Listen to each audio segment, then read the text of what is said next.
तो अपने पास मतलब C2H5OH का सॉल्यूशन था जिसका स्टार्टिंग में कुछ V वॉल्यूम अपन ने लिया होगा, सम वॉल्यूम मतलब मान लो कि V वॉल्यूम अपन ने लिया है, और उसका स्ट्रेंथ दिया अपने को वेट बाय वेट कितना 90%, और डेंसिटी कितना था स्टार्टिंग में उसका इतना। अब उस अपन ने उसको डाइल्यूट करना स्टार्ट किया, डाइल्यूट किया मतलब उसमें अपन ने H2O ऐड किया होगा कुछ 19 आ वॉल्यूम रहा। में। तो डाइल्यूट करने के बाद जो फाइनल सॉल्यूशन अपने को मिल रहा है उसमें वॉल्यूम कितना हो गया 150 ml, उसका स्ट्रेंथ अब कितना हो गया 30% वेट बाय वेट, और डेंसिटी उसका कितना हो गया इतना। ठीक है, अब बोला कि अपने को इनिशियल वॉल्यूम निकालना है कि इनिशियली अपन ने कितना वॉल्यूम उसका ले रखा था। सर 19 आ रहा। कितना आ रहा 19? बस नहीं यार, हाँ 19 आएगा अप्रोक्स, सही कर रहे हो, 19.18.672 ऐसा कुछ 19 ही है। हाँ तो ये वाला क्वेश्चन है, इसको करो डाइल्यूशन पे, वो मिक्सिंग पे था। तो यही दो कंसेप्ट अपने जब मोटी पढ़ रहे थे तब भी देखे थे, डाइल्यूशन वहां पे सिर्फ पहले मोलारिटी का क्वेश्चन बात बता कर दीजिए रहे फिर से। थे। हाँ पहला वाला का अपन डिस्कस कर रहे हैं अभी। नहीं सर वो वाला, ये ला गया सर, वो बता दीजिए एक बार क्वेश्चन क्या करना है। पढ़ो ना यार क्वेश्चन,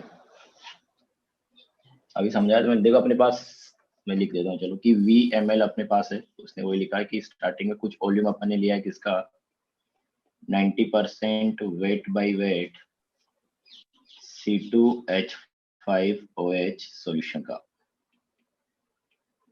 ये बोल रहा है वो स्टार्टिंग में कि some volume of 90% weight by weight, जिसका डेंसिटी अपने को गिवन है कितना 0.8, डेंसिटी भी अपने को गिवन है, density of solution equal to 0.8 gram per ml ये अपन ने लिया, ठीक है।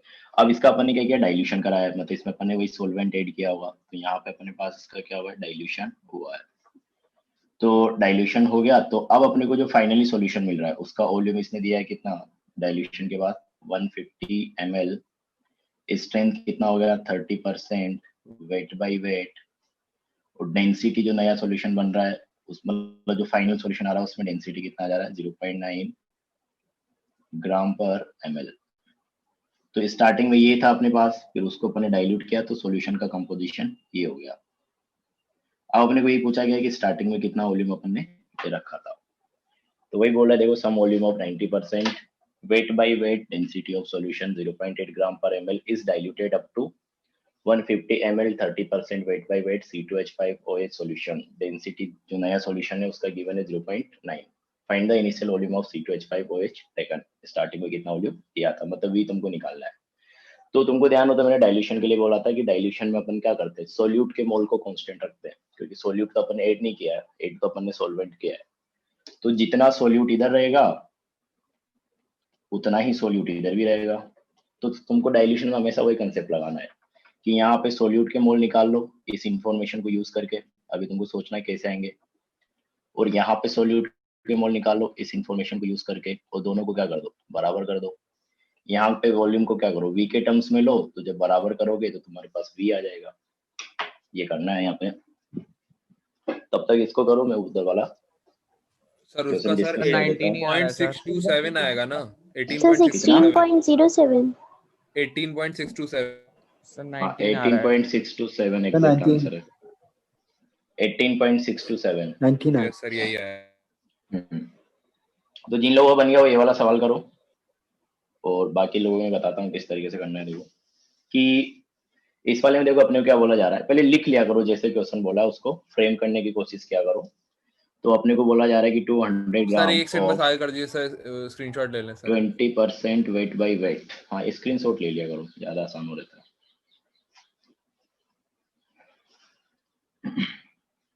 हो गया सर। तो देखो अपने को क्या बोला जा रहा है इस वाले में कि 200 gram of 20% wait by wait HF solution is mixed with 400 ml of 30% weight by weight HF solution, मतलब दोनों अलग अलग सॉल्यूशन है, मिक्सिंग हो रहा है, मतलब दो अलग अलग चीजों का मिक्सिंग हो रहा है। तो इसको इस तरीके से फ्रेम करने की कोशिश क्या करो, जैसे अपन ने लास्ट में मिक्सिंग के सवाल ऐसे ही किए थे, याद हो उस दिन मोलारिटी के केस में भी, कि एक कंटेनर ये है अपने पास, दूसरा कंटेनर अपने पास ये है, तो थोड़ा इस तरीके डायग्राम बना के फ्रेम करोगे तो चीजें क्लियर होती जाएगी। तो इसमें अपने को बोला गया कि वेट कितना है सॉल्यूशन का 200 ग्राम। और यहाँ पे जो HF का स्ट्रेंथ है, इसमें अपने HF ले रखा, तो HF का स्ट्रेंथ इसमें अपने को कितना गिवन था, 20%, वो भी by wait, weight by wait. ठीक है, इस वाले सॉल्यूशन में अगर अपन बात करें तो इसका अपने को वॉल्यूम दे रखा है सेकंड का, इस सेकंड वाला सॉल्यूशन जो है इसमें 400 ml है।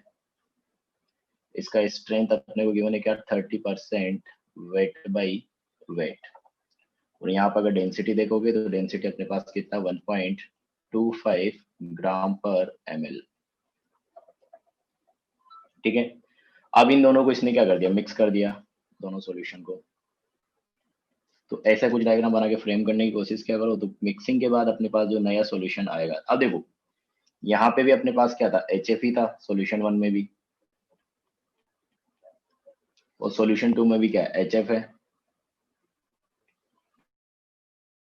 मिक्सिंग के बाद अपने पास फाइनल सॉल्यूशन में एक ही सॉल्यूट रहेगा, दैट इज HF। अब अपने को बोला गया है कि जो फाइनल सॉल्यूशन आ रहा है, इस फाइनल सॉल्यूशन में अपने को मोलालिटी निकालना है, स्मॉल m। तो स्मॉल m अपन क्या लिखेंगे, फाइनल सॉल्यूशन में moles of solute divided by final solution में वेट ऑफ सॉल्वेंट। अब तुमको यही सोचना है कि फाइनल सॉल्यूशन में मोल ऑफ सॉल्यूट क्या रहेगा। तो मोल ऑफ सॉल्यूट की अगर अपन बात करें इस सॉल्यूशन में, इसको चाहे तो अपन फाइनल करने के लिए ऐसे लिख लेते हैं, n फाइनल और W फाइनल F। तो मोल अपने पास क्या आ रहा है, HF का मोल कहाँ से आ रहा है, 1 से भी आ रहा है, 2 से भी आएगा। तो मैं टोटल मोल क्या लिख दूंगा, टोटल मोल ऑफ सॉल्यूट, यहाँ पे लिख रहा हूँ कि n final for solute, solute के लिए अपन बात कर रहे हैं, तो सॉल्यूट के लिए अगर अपन फाइनल मोल की बात करें तो अपने पास क्या हो जाएगा, 1 में मोल प्लस 2 में मोल, 2 से जितने मोल आए प्लस 1 से जितने मोल आ रहा है। इसी तरीके से वेट की बात करोगे सोलवेंट के लिए, तो सोलवेंट दोनों जगह वाटर है, तो सोलवेंट का कुछ वेट यहाँ से आया होगा और सोलवेंट का कुछ वेट यहाँ से आया होगा, तो उसको भी अपन डायरेक्ट अगर ऐड कर देंगे तो वेट ऑफ सोलवेंट आ जाएगा अपने पास। तो सोलवेंट का फाइनल वेट जो है, यहाँ पे अपन बात कर रहे हैं किसके लिए, सोलवेंट के लिए, कि सोलवेंट का जो फाइनल वेट रहेगा, तो वेट ऑफ सोलवेंट फाइनल, ये अपने पास क्या आएगा, सोल्यूशन 1 से कितना वेट आ रहा है प्लस सोल्यूशन 2 से कितना वेट आ रहा है। तो काम अपना क्या रहा कि सोल्यूशन 1 में, इसको अगर मैं सोल्यूशन 1 बोलता हूँ फर्स्ट, और इसको मैं बोलता हूँ सोल्यूशन 2। तो सोल्यूशन 1 में कितने सोल्यूट के मोल है, दैट इज N1, और कितना सोलवेंट का मास है, दैट इज W1, वो निकालना है। इस सोल्यूशन 2 में सोल्यूट के कितने मोल है, दैट इज N2, और सोलवेंट का कितना वेट है, दैट इज W2, ये अपने को फाइंड करना है। तो यही अपना सवाल हो गया। इसमें इसमें निकालो तुम सोल्यूट के मोल, इसमें भी निकालो सोल्यूट के मोल, इसमें भी निकालो सोलवेंट का मास, इसमें भी निकालो सोलवेंट का मास, उसके लिए तुमको इन्फॉर्मेशन गिवन है। ठीक है, तो ये था अपने को अपने पास सॉल्यूशन 1। तो इसको अपने को सोल्व करना है पहले। तो यहाँ पे अगर अपन देखें तो सॉल्यूशन का अपने को टोटल मास कितना दे रखा है, 200 ग्राम, स्ट्रेंथ कितना दे रखा है, 20% वेट बाई वेट। तो 20% वेट बाई वेट का मतलब क्या होगा कि अगर मैं 100 ग्राम सॉल्यूशन लेता, तो 100 ग्राम सॉल्यूशन में अपने पास सोल्यूट कितना होता, 20 ग्राम सोल्यूट होता, दैट इज HF। लेकिन अभी अपन ने कितना ले रखा, अभी क्योंकि अपने को सॉल्यूशन का मास दे रखा है कि सॉल्यूशन अपने पास कितना है, 200 ग्राम। तो 100 ग्राम में 20 होता, तो 200 ग्राम सॉल्यूशन में अपने पास कितना मास होता, 200 ग्राम सॉल्यूशन की अगर अपन बात करें, तो 200 ग्राम सॉल्यूशन में अपने पास 40 ग्राम होता है किसका, HF का। तो मतलब जो अपन ने 200 ले रखा है वो इसके हिसाब से अपने को देखना है कि HF that is solute, solute का वेट अपने पास कितना है, 40, सॉल्यूशन का वेट कितना है, 200। अपने को क्या चाहिए था, सोल्यूट के मोल चाहिए थे पहले सॉल्यूशन में, जिसको अपन लिख रहे क्या, N1, और क्या चाहिए था, सोलवेंट का वेट, जिसको अपन लिख रहे क्या, W1। तो मोल अगर मेरे को निकालना है तो मेरे को मास तो पता चल गया कि कितना है, 40 ग्राम। तो mole of solute in solution 1, जिसको अपन लिख रहे क्या, N1। तो mole of solute equal to N1 equal to अपन क्या लिखेंगे, given mass that is 40 divided by molar mass, कितना होता है इसका, 20 आ जाएगा ये। तो मोल अपने पास कितने आ गए सॉल्यूशन मोल से HF के, 2 मोल। इसी तरीके से वेट ऑफ सोलवेंट निकालोगे तो वेट ऑफ सोलवेंट भी साफ दिख रहा है। कैसे दिख रहा है कि सोल्यूट का मास अपने पास 40 ग्राम है, सॉल्यूशन का मास अपने पास 200 ग्राम है, तो दोनों को माइनस कर दोगे तो वेट ऑफ सोलवेंट आ जाएगा। तो weight of solvent from solution 1 that is W1, उसको अपन बोल रहे हैं। तो ये अपने पास कितना आ जाएगा, सॉल्यूशन का weight that is 200 minus solute का वेट दैट इज 40, ये अपने पास कितना आ गया 160 ग्राम। तो जो पहले सॉल्यूशन से सॉल्वेंट आ रहा है उसका वेट दैट इज W1 अपने पास कितना आ रहा है 160 ग्राम। ठीक है, इसी तरीके से अपने को सॉल्यूशन 2 भी सोल्व करना पड़ेगा, क्योंकि वहां पे भी अपने को क्या निकालने थे, मोल निकालने थे सॉल्यूट का, वेट निकालने था सॉल्वेंट का। तो ये तो सॉल्यूशन 1 के लिए अपन ने बात कर ली। तो इसी तरीके तुमको सॉल्यूशन 2 भी सोल्व करना पड़ेगा। तो इस सॉल्यूशन 2 की अगर अपन बात करें, दिख रहा है ना तुमको कि साइज बड़ा करे? ठीक है वैसे तो हाँ। ठीक है सर। तो यहाँ हाँ सॉल्यूशन 2 की अगर अपन बात करें तो यहाँ पे अपने को वॉल्यूम गिवन है सॉल्यूशन का कितना 400 ml, लेकिन अपने को स्ट्रेंथ गिवन है कैसे, वेट बाई वेट। तो ये जो स्ट्रेंथ गिवन है 30% वेट बाई वेट, यहाँ से मैं क्या बोल सकता हूँ कि अगर मैं 100 ग्राम सॉल्यूशन होता मेरे पास, तो इस 100 ग्राम सॉल्यूशन में 30 ग्राम होता अपने पास किसका, HF का। लेकिन अभी अपने पास 100 तो नहीं है, अभी अपने पास सॉल्यूशन का वॉल्यूम गिवन है 400 ml और डेंसिटी भी अपने को गिवन है 1.25 ग्राम। तो पहले तो अपने को जो डेंसिटी पता है और जो अपने को सॉल्यूशन का वॉल्यूम पता है, वहां से अपन सॉल्यूशन का मास निकालेंगे। तो सॉल्यूशन का मास निकालोगे तो मास इक्वल टू अपने पास क्या हो जाएगा, फॉर्मूले से देखोगे तो डेंसिटी इंटू वॉल्यूम। डेंसिटी अपने पास कितना 1.25, वॉल्यूम है अपने पास कितना 400 ग्राम। तो ये मास ऑफ सॉल्यूशन अपने पास आ जाएगा। मास सॉल्यूशन के लिए अगर अपन बात कर रहे हैं तो कि mass of solution equal to, ये अपने पास कितना है 500 आ जाएगा ना, 500 ग्राम। Yes sir. तो सॉल्यूशन का मास अपने पास क्या हो गया 500 ग्राम हो गया। तो अपन स्ट्रेंथ के हिसाब से जो अपने को गिवन था, तो वहां से तो अपने को पता चल रहा है कि 100 ग्राम में कितना था 30 ग्राम में। तो 500 की अगर अपन बात करेंगे कि अगर अपन बात ले ले अपने पास 500 ग्राम सॉल्यूशन, तो 500 ग्राम सॉल्यूशन में अपने पास कितना आ जाएगा 150 ग्राम आ जाएगा किसका, HF का। तो जो अपने पास 40 ml सॉल्यूशन था, तो 40 ml सॉल्यूशन का मतलब क्या होगा, पहली बात तो कि सॉरी 400 ml सॉल्यूशन का मतलब हो गया कि 50 ग्राम है अपने पास सॉल्यूशन का, सॉरी 500 ग्राम है, 40 ml मतलब 500 ग्राम। तो 500 ग्राम में अपने पास सोल्यूट दैट इज HF, उसके कितने मोल आ जा रहे हैं अपने पास, वो अपने को निकालना पड़ेगा, क्योंकि मास अपने को पता चल गया कितना 150। तो 150 से अगर अपन मास मोल निकाले, मोल ऑफ सोल्यूट, तो सॉल्यूशन 2 के लिए अपन उसको क्या बोल रहे हैं N2। तो N2 इक्वल अपने पास क्या आ जाएगा, weight upon molar mass that is 20। तो कितना आया अपने पास 7.5 मोल। तो N2 अपने पास कितना आ गया 7.5 मोल। दूसरा अपने को क्या निकालना था, wait of solvent from solution 2। तो वेट ऑफ सॉल्वेंट को अपन क्या बोल रहे हैं W2। तो W2 अपने पास क्या हो जाएगा, सॉल्यूशन का वेट है अपने पास 500 ग्राम, सोल्यूट का अपने पास 150, तो 500 माइनस 150 मतलब कितना आ गया 350 ग्राम। तो यहाँ से जो अपने पास सॉल्वेंट आ रहा उसका वेट अपने पास कितना है 350 ग्राम। तो इस तरीके से देखो वही करना था मैंने कि फाइनल सॉल्यूशन में मेरे को क्या चाहिए थे, सोल्यूट के मोल चाहिए थे, और फाइनल सॉल्यूशन में मेरे को सॉल्वेंट का मास चाहिए था। तो इस तरीके से अपने दोनों को निकाल लिया, और जब फाइनल सॉल्यूशन की अपन बात कर रहे हैं तो अपने को क्या कर देना है, सिंपली ऐड कर देना है। तो इन फाइनल सॉल्यूशन, क्योंकि फाइनल सॉल्यूशन में मोल भी डायरेक्ट ऐड हो जा रहे हैं, तो मोल ऑफ सोल्यूट अगर अपन बात करें, टोटल मोल ऑफ सोल्यूट, थोड़ा चाहो तो ऐसे लिख लो, टोटल एन सोल्यूट।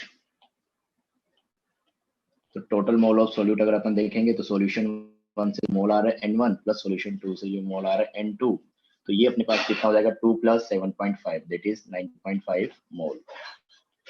इसी तरीके से total weight of solvent, total weight of solvent, तो सॉल्वेंट का टोटल वेट, तो सॉल्वेंट का टोटल वेट अगर अपन निकालें तो यहाँ से अपने पास सॉल्यूशन 1 से कितना वेट आ रहा था 160, तो सॉल्यूशन 1 से जितना वेट आ रहा है W1 प्लस सॉल्यूशन 2 से जितना वेट आ रहा है W2, मतलब 160 प्लस 350, तो 160 प्लस 350 अपने पास कितना आ जाएगा, ये 510। तो 510 अपने पास टोटल मास आ गया सॉल्वेंट का। तो अगर केजी में निकालोगे तो 1.51 केजी। तो ये अपने पास क्या आ गया, सॉल्वेंट का मास आ गया। तो यही अपने को चाहिए था मोलालिटी निकालने के लिए कि फाइनल सॉल्यूशन में सोल्यूट के मोल डिवाइडेड बाय फाइनल सॉल्यूशन में सॉल्वेंट का मास। तो मोलालिटी यहाँ पे आ जाएगा m इक्वल टू सोलवेंट के total mole that is 9.5 divided by total mass 0.51, तो ये अपने पास कितना जाएगा 18.627 मोलर। तो ये अपने पास फाइनल आंसर हो जाएगा। समझ में आ गया ये? Yes sir. चलो तो इस तरीके से तुमको करना था ये। तो इस तरीके से कंसेप्ट वही था मिक्सिंग का। तो जैसे मैंने पहले बोला था कि मिक्सिंग जब हो तो थोड़ा उस क्वेश्चन को फ्रेम किया करो, फिर उसके बाद सोल्व किया करो कि फाइनली मेरे को क्या चाहिए। अगर फाइनल सॉल्यूशन में कोई भी चीज पूछी जाती है तो उस हिसाब से जैसे मैंने यहाँ पे किया है। अब दूसरा क्वेश्चन जैसे मैंने एक्सप्लेन तो कर ही दिया था कि यहाँ पे अपने को क्या निकालना है, इनिशियल वॉल्यूम निकाल रहा है और डाइल्यूशन अपने पास यहाँ पे किया जा रहा है। तो ये मैंने जैसे बोला था कि यहाँ पे अपने को क्या करना पड़ेगा, इनिशियल सॉल्यूशन में सोल्यूट के मोल निकाल लो, जो फाइनली सॉल्यूशन मिल रहा है डाइल्यूशन के बाद उसमें सोल्यूट के मोल निकाल लो, क्योंकि सोल्यूट के मोल बिफोर डाइल्यूशन और आफ्टर डाइल्यूशन सेम रहेगा, क्योंकि डाइल्यूशन का मतलब होता है कि अपन ने सोलवेंट ऐड किया है ना कि सोल्यूट। तो वही अपने को डाइल्यूशन का कंसेप्ट लगाना है। तो इसमें अपन ने एक तरीके से यही करते हैं अपन की initial mole of solute equal to final mole of solute. Solute के initial mole equal to solute के फाइनल मोल, ये अपने को करना है। तो सोल्यूट के इनिशियल मोल निकाल लो इस वाले सॉल्यूशन से। तो यहाँ पे अगर देखें अपन इसी को दोबारा देखें जैसे पहले देख लेते कि इसमें अपन सोल्यूट के मोल अगर निकालना चाहे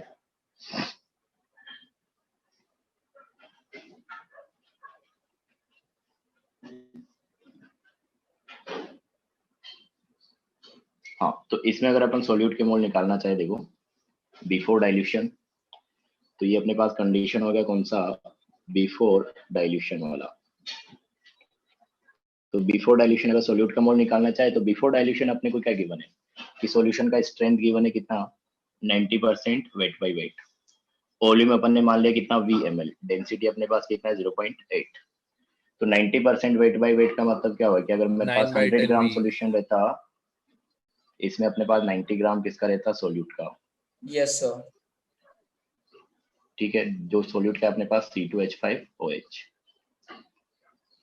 अब अपने पास 100 ग्राम तो नहीं है सॉल्यूशन, सॉल्यूशन तो अपने पास कितना VmL है। तो पहले अपने को क्या करना पड़ेगा भाई, सॉल्यूशन का मास निकालना पड़ेगा वॉल्यूम और डेंसिटी को यूज करके। तो मास ऑफ सॉल्यूशन, सॉल्यूशन का मास अपने को निकालना है। तो मास ऑफ सॉल्यूशन अपन कैसे निकालेंगे, density of solution multiply by volume. ये अपने पास कितना जाएगा, डेंसिटी है 0.8, वॉल्यूम अपने पास V, तो 0.8 V, ये अपने पास क्या आएगा सॉल्यूशन का मास आ गया। तो 100 में अपने पास 90 था, अपने को बात करनी कितने के लिए 0.8 V ग्राम के लिए। तो अपने पास कितना आ जाएगा 90/100 मल्टीप्लाई बाय 0.8 V ग्राम, इतना मास आ जाएगा अपने पास किसका C2H5OH का, दैट इज सोल्यूट। ठीक है, अब इस मास के लिए अपने को क्या करना है, सोल्यूट का मास आ गया ये V के टर्म्स में, तो मोल अपने को निकाल लेना है। तो mole of solute that is C2H5OH, C2H5OH before dilution अपन बात कर रहे हैं। तो ये अपने पास कितना आ जाएगा, गिवन वेट दैट इज 90/100 को मैं 0.9 लिख दे रहा हूँ, तो 0.9 into 0.8 into volume V divided by इसका मोलर मास। C2H5OH का मोलर मास कितना आ रहा था 46।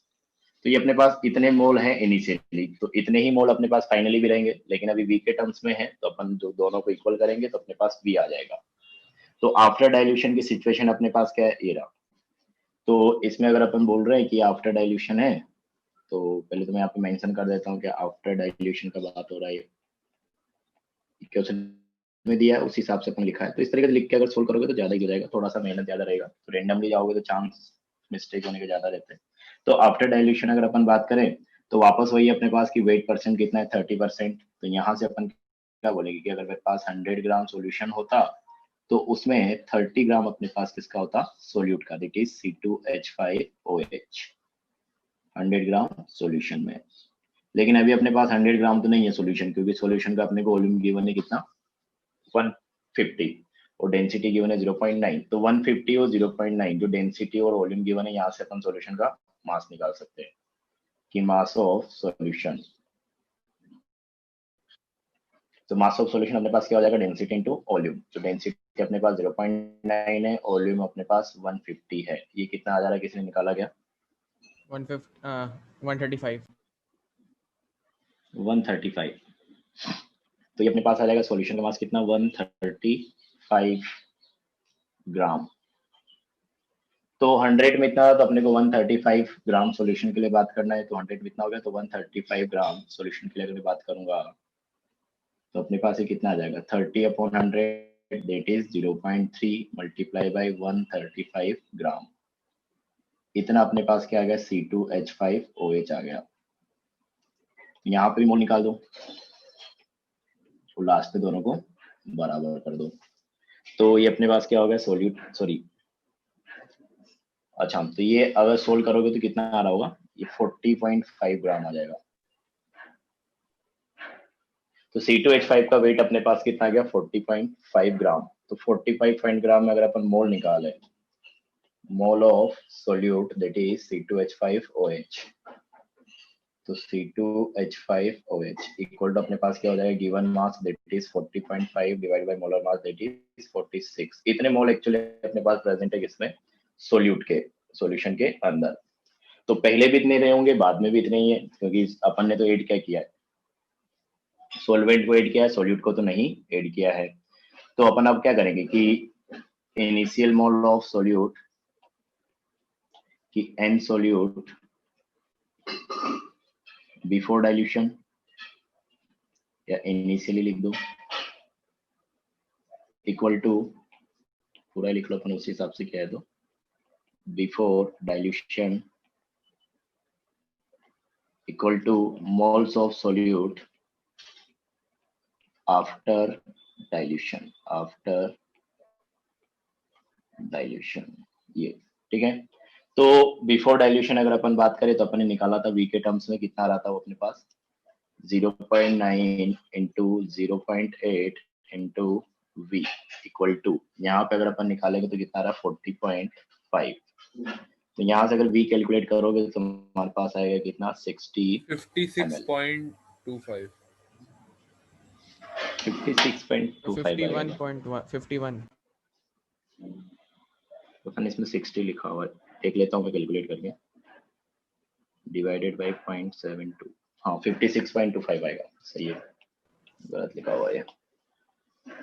तो यहाँ से आंसर तुम्हारे पास आएगा क्या, 56.25 ml।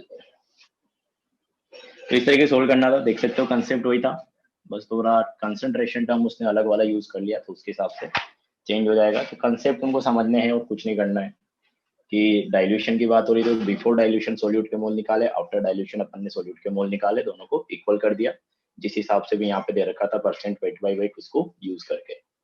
कुछ और गिवन होता, मोलारिटी गिवन होता, तो वहां से भी ऐसे निकालते, सोल्यूट के मोल निकालते, बिफोर डाइल्यूशन आफ्टर डाइल्यूशन बराबर कर देते। तो मेन कंसेप्ट यही है, जब भी डाइल्यूशन का क्वेश्चन आएगा तो तुमको यही करना है। और जब मिक्सिंग का क्वेश्चन था तो इस तरीके से फ्रेम करने की कोशिश क्या करो, जैसे अपन ने पहला क्वेश्चन किया था, और फिर फाइनल सॉल्यूशन में तुमसे पूछा जाएगा, जो भी पूछा जाएगा।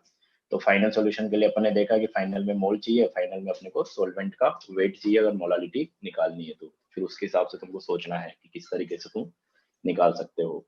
तो यही अपने पास दो तरीके के क्वेश्चन बनते हैं मेनली मिक्सिंग में, या तो डाइल्यूशन कराएगा, एक तरीके से उसमें अपन सॉल्वेंट मिक्स कर रहे हैं, और या फिर दो अलग अलग सॉल्यूशन को आपस में मिक्स करेगा। मेनली दो ही आते हैं, दो से ज्यादा भी आ सकते हैं, इसका अपन ने डिस्कशन किया था जब अपन मोलारिटी बात कर रहे थे कि ABC का अपन ने 3 सॉल्यूशन मिक्स कर दिए, 2 सॉल्यूट सेम रखे, एक डिफरेंट कर दिया, तो उसकी भी अपन बात कर चुके, तो वैसे हो जाएगा। तो उस टाइप के क्वेश्चन आने की चांस वैसे काफी कम रहता है, और ये चीजें स्पेशली जेई में आती है, नीट वालों के लिए उतना कोई इंपॉर्टेंट नहीं है।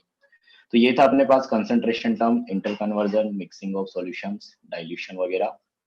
तो अब ये है कि जितना तुम प्रैक्टिस करते जाओगे क्वेश्चन, उतना तुम्हारे लिए इजी होता जाएगा, क्वेश्चन पढ़ते ही समझ में आने लगेगी चीजें कि कैसे करना है, क्या करना है। बाकी कंसेप्ट में बता ही चुका हूँ तुमको, डाइल्यूशन मिक्सिंग का अपन ने अभी बात किया, इंटर कन्वर्जन का मैंने कल बता ही दिया था कि एक कंसंट्रेशन टर्म में तुमको डेटा गिवन होगा, सोल्यूट का अमाउंट एक्सप्रेस किया जाएगा।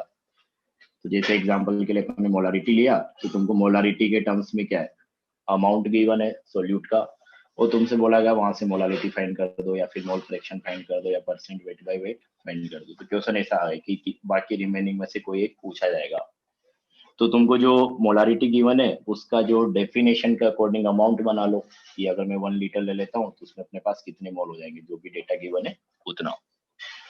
उसी के हिसाब से तुमको आगे कैलकुलेशंस करना है। ये भी अपन ने कल बात किया कि जो कंसंट्रेशन टर्म अपने को गिवन है उसके हिसाब से ही अमाउंट ले लेंगे अपन, और डेफिनेशन के अकॉर्डिंग अमाउंट एज्यूम करके फिर अपन ने देखा था कि जो कंसंट्रेशन टर्म अपने को निकालना है मेनली उसका फॉर्मूला लिखो, उससे तुमको आगे के लिए आइडिया मिल जाएगा कि आगे अपने को क्या करना है।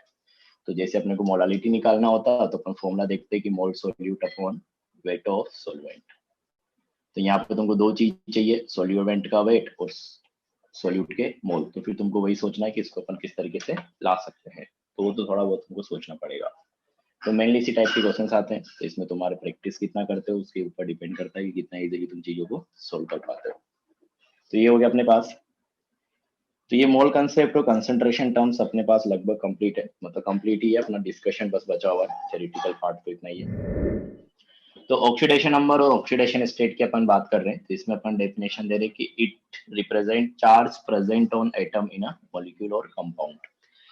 कि जैसे अपन एक ले ले, अपन जैसे मान लो कि अपने पास क्या है H2O है, तो इस H2O में ऑक्सीजन के ऊपर कितना चार्ज रहेगा, हाइड्रोजन के ऊपर कितना चार्ज रहेगा, इसको रिप्रेजेंट करने के लिए अपन ऑक्सीडेशन नंबर या ऑक्सीडेशन स्टेट का यूज करते हैं। अब देखो ये ऑक्सीडेशन नंबर कैसे, मतलब ये चार्ज कैसे क्रिएट हो रहा है, ये सब समझने के लिए तुमको एक टॉपिक पड़ता है इनऑर्गेनिक का, दैट इज इलेक्ट्रॉन नेगेटिविटी। और अपन इनऑर्गेनिक कभी पढ़ा नहीं है तो तुमको ये सब तो अभी मुश्किल से समझ में आएगा कि क्यों चार्ज क्रिएट हो रहा है, लेकिन फिर भी मैं कोशिश कर रहा हूँ कि किस तरीके से अपने पास चार्ज क्रिएट होता है। तो सर ये इसको देखना नहीं वैलेंसी, तो ये वैलेंसी से हाँ अलग होता वैलेंसी है। से, हाँ वैलेंसी से सर, अलग, चार्ज से हाँ अलग होगा? अलग होता है। क्या चीज? चार्ज और ऑक्सीडेशन नंबर में डिफरेंस क्या होगा? नहीं, चार्ज और ऑक्सीडेशन नंबर में काफी डिफरेंस है, वही तो मैं बोला, पहले इलेक्ट्रॉन नेगेटिविटी अपने को समझना पड़ेगा। जब अपन कोवलेंट कंपाउंड्स की बात करते हैं तो वहाँ पे कोई चार्ज, ये कोई, देखो अब ये कि जब अपन कोवलेंट कंपाउंड्स की बात करेंगे ना, तो कोवलेंट कंपाउंड्स में तो एटम के ऊपर एक्चुअल में तो कोई चार्ज होता ही नहीं है, वो अपन इमेजिनरी चार्ज मानते हैं। और आयनिक कंपाउंड में वैसे आयन होते हैं वहाँ पे तो पॉजिटिव नेगेटिव चार्ज होता है, तो वहाँ पे वो एक्चुअल चार्ज होता है।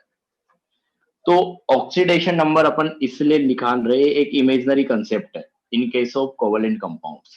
तो ये अपन इसलिए निकालते हैं ऑक्सीडेशन नंबर्स या ऑक्सीडेशन स्टेट वगैरह, ताकि अपन क्या कर सके, जो अपने पास एक कंसेप्ट पढ़ेंगे अपन इक्विवेलेंट कंसेप्ट, उसको यूज कर सके। मतलब एक रिएक्शन को सोल्व करने के लिए अपन एक कंसेप्ट डेवलप करना चाह रहे हैं, और उस कंसेप्ट को स्टडी करने के लिए अपने को ये एक कंसेप्ट पढ़ना पड़ता है ऑक्सीडेशन नंबर और ऑक्सीडेशन स्टेट का। तो चार्ज जो होता है वो तो एक्चुअल होता है एक तरीके से, जैसे अपन NaCl की बात करें, NaCl, तो NaCl अपने पास हो गया। तो NaCl में अगर देखोगे आयनिक कंपाउंड होता है, तो यहाँ पे केटाइन होता है Na+ और एनाइन होता है Cl-। तो ये एक्चुअल चार्ज है। जो नमक में अगर देखोगे तो नमक का फॉर्मूला होता है NaCl, तो इसमें दो टाइप के आयंस होते हैं, एक Na+ और एक Cl-। तो चार्ज तो एक्चुअल होता है वो, लेकिन ऑक्सीडेशन नंबर इमेजिनरी होता है। वो कोवेलेंट कंपाउंड्स के केस में इमेजिनरी होता है, आयनिक कंपाउंड के केस में रियल हो सकता है। तो जैसे अपन यहाँ पे बात करें, मतलब ऑक्सीडेशन नंबर एक इमेजिनरी कंसेप्ट है, ऐसा मान के चलो तुम, और जबकि चार्ज तो एक्चुअल है। तो H2O में अगर देखोगे रियल में, तो H2O का स्ट्रक्चर तुमको थोड़ा बहुत आइडिया होगा, 10th में पढ़ा होगा, अभी तो अपने पढ़ा नहीं है। तो ऐसा कुछ अपन बनाते हैं। तो H2O का स्ट्रक्चर अगर अपन ये बनाते हैं, तो इस स्ट्रक्चर में कोई चार्ज अपन नहीं लिखते हैं कि ऑक्सीजन पे कोई चार्ज है, हाइड्रोजन पे कोई चार्ज है।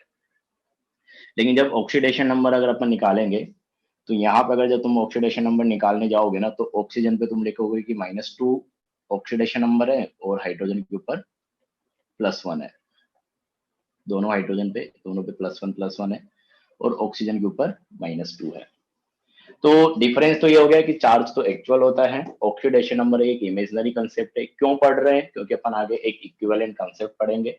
वो क्या है? वो एक रिएक्शन को सोल्व करने का तरीका। ये मैं पहले बोल चुका हूँ कि केमिकल रिएक्शन में अपने को कैलकुलेशंस करनी है। ऑक्सीजन पे होगा क्या? क्या चीज? ऑक्सीजन पे होगा क्या ये? हाँ, ये एक्चुअल नहीं है, ये अपन ऑक्सीडेशन नंबर निकाले कि इमेजिनरी कंसेप्ट है, मतलब इसको अपन आगे यूज करते हैं, इसलिए अपन पढ़ रहे हैं। अब ये सारी चीजें तुमको समझ में तब आएगी जब अपन इलेक्ट्रॉन नेगेटिविटी पढ़ चुके होंगे। तो ये चीज तुमको दोबारा से पढ़ाई जाएगी जब तुम पीरियोडिक टेबल पढ़ रहे होंगे। मतलब वहां पे एक्सप्लेन दोबारा से करेंगे।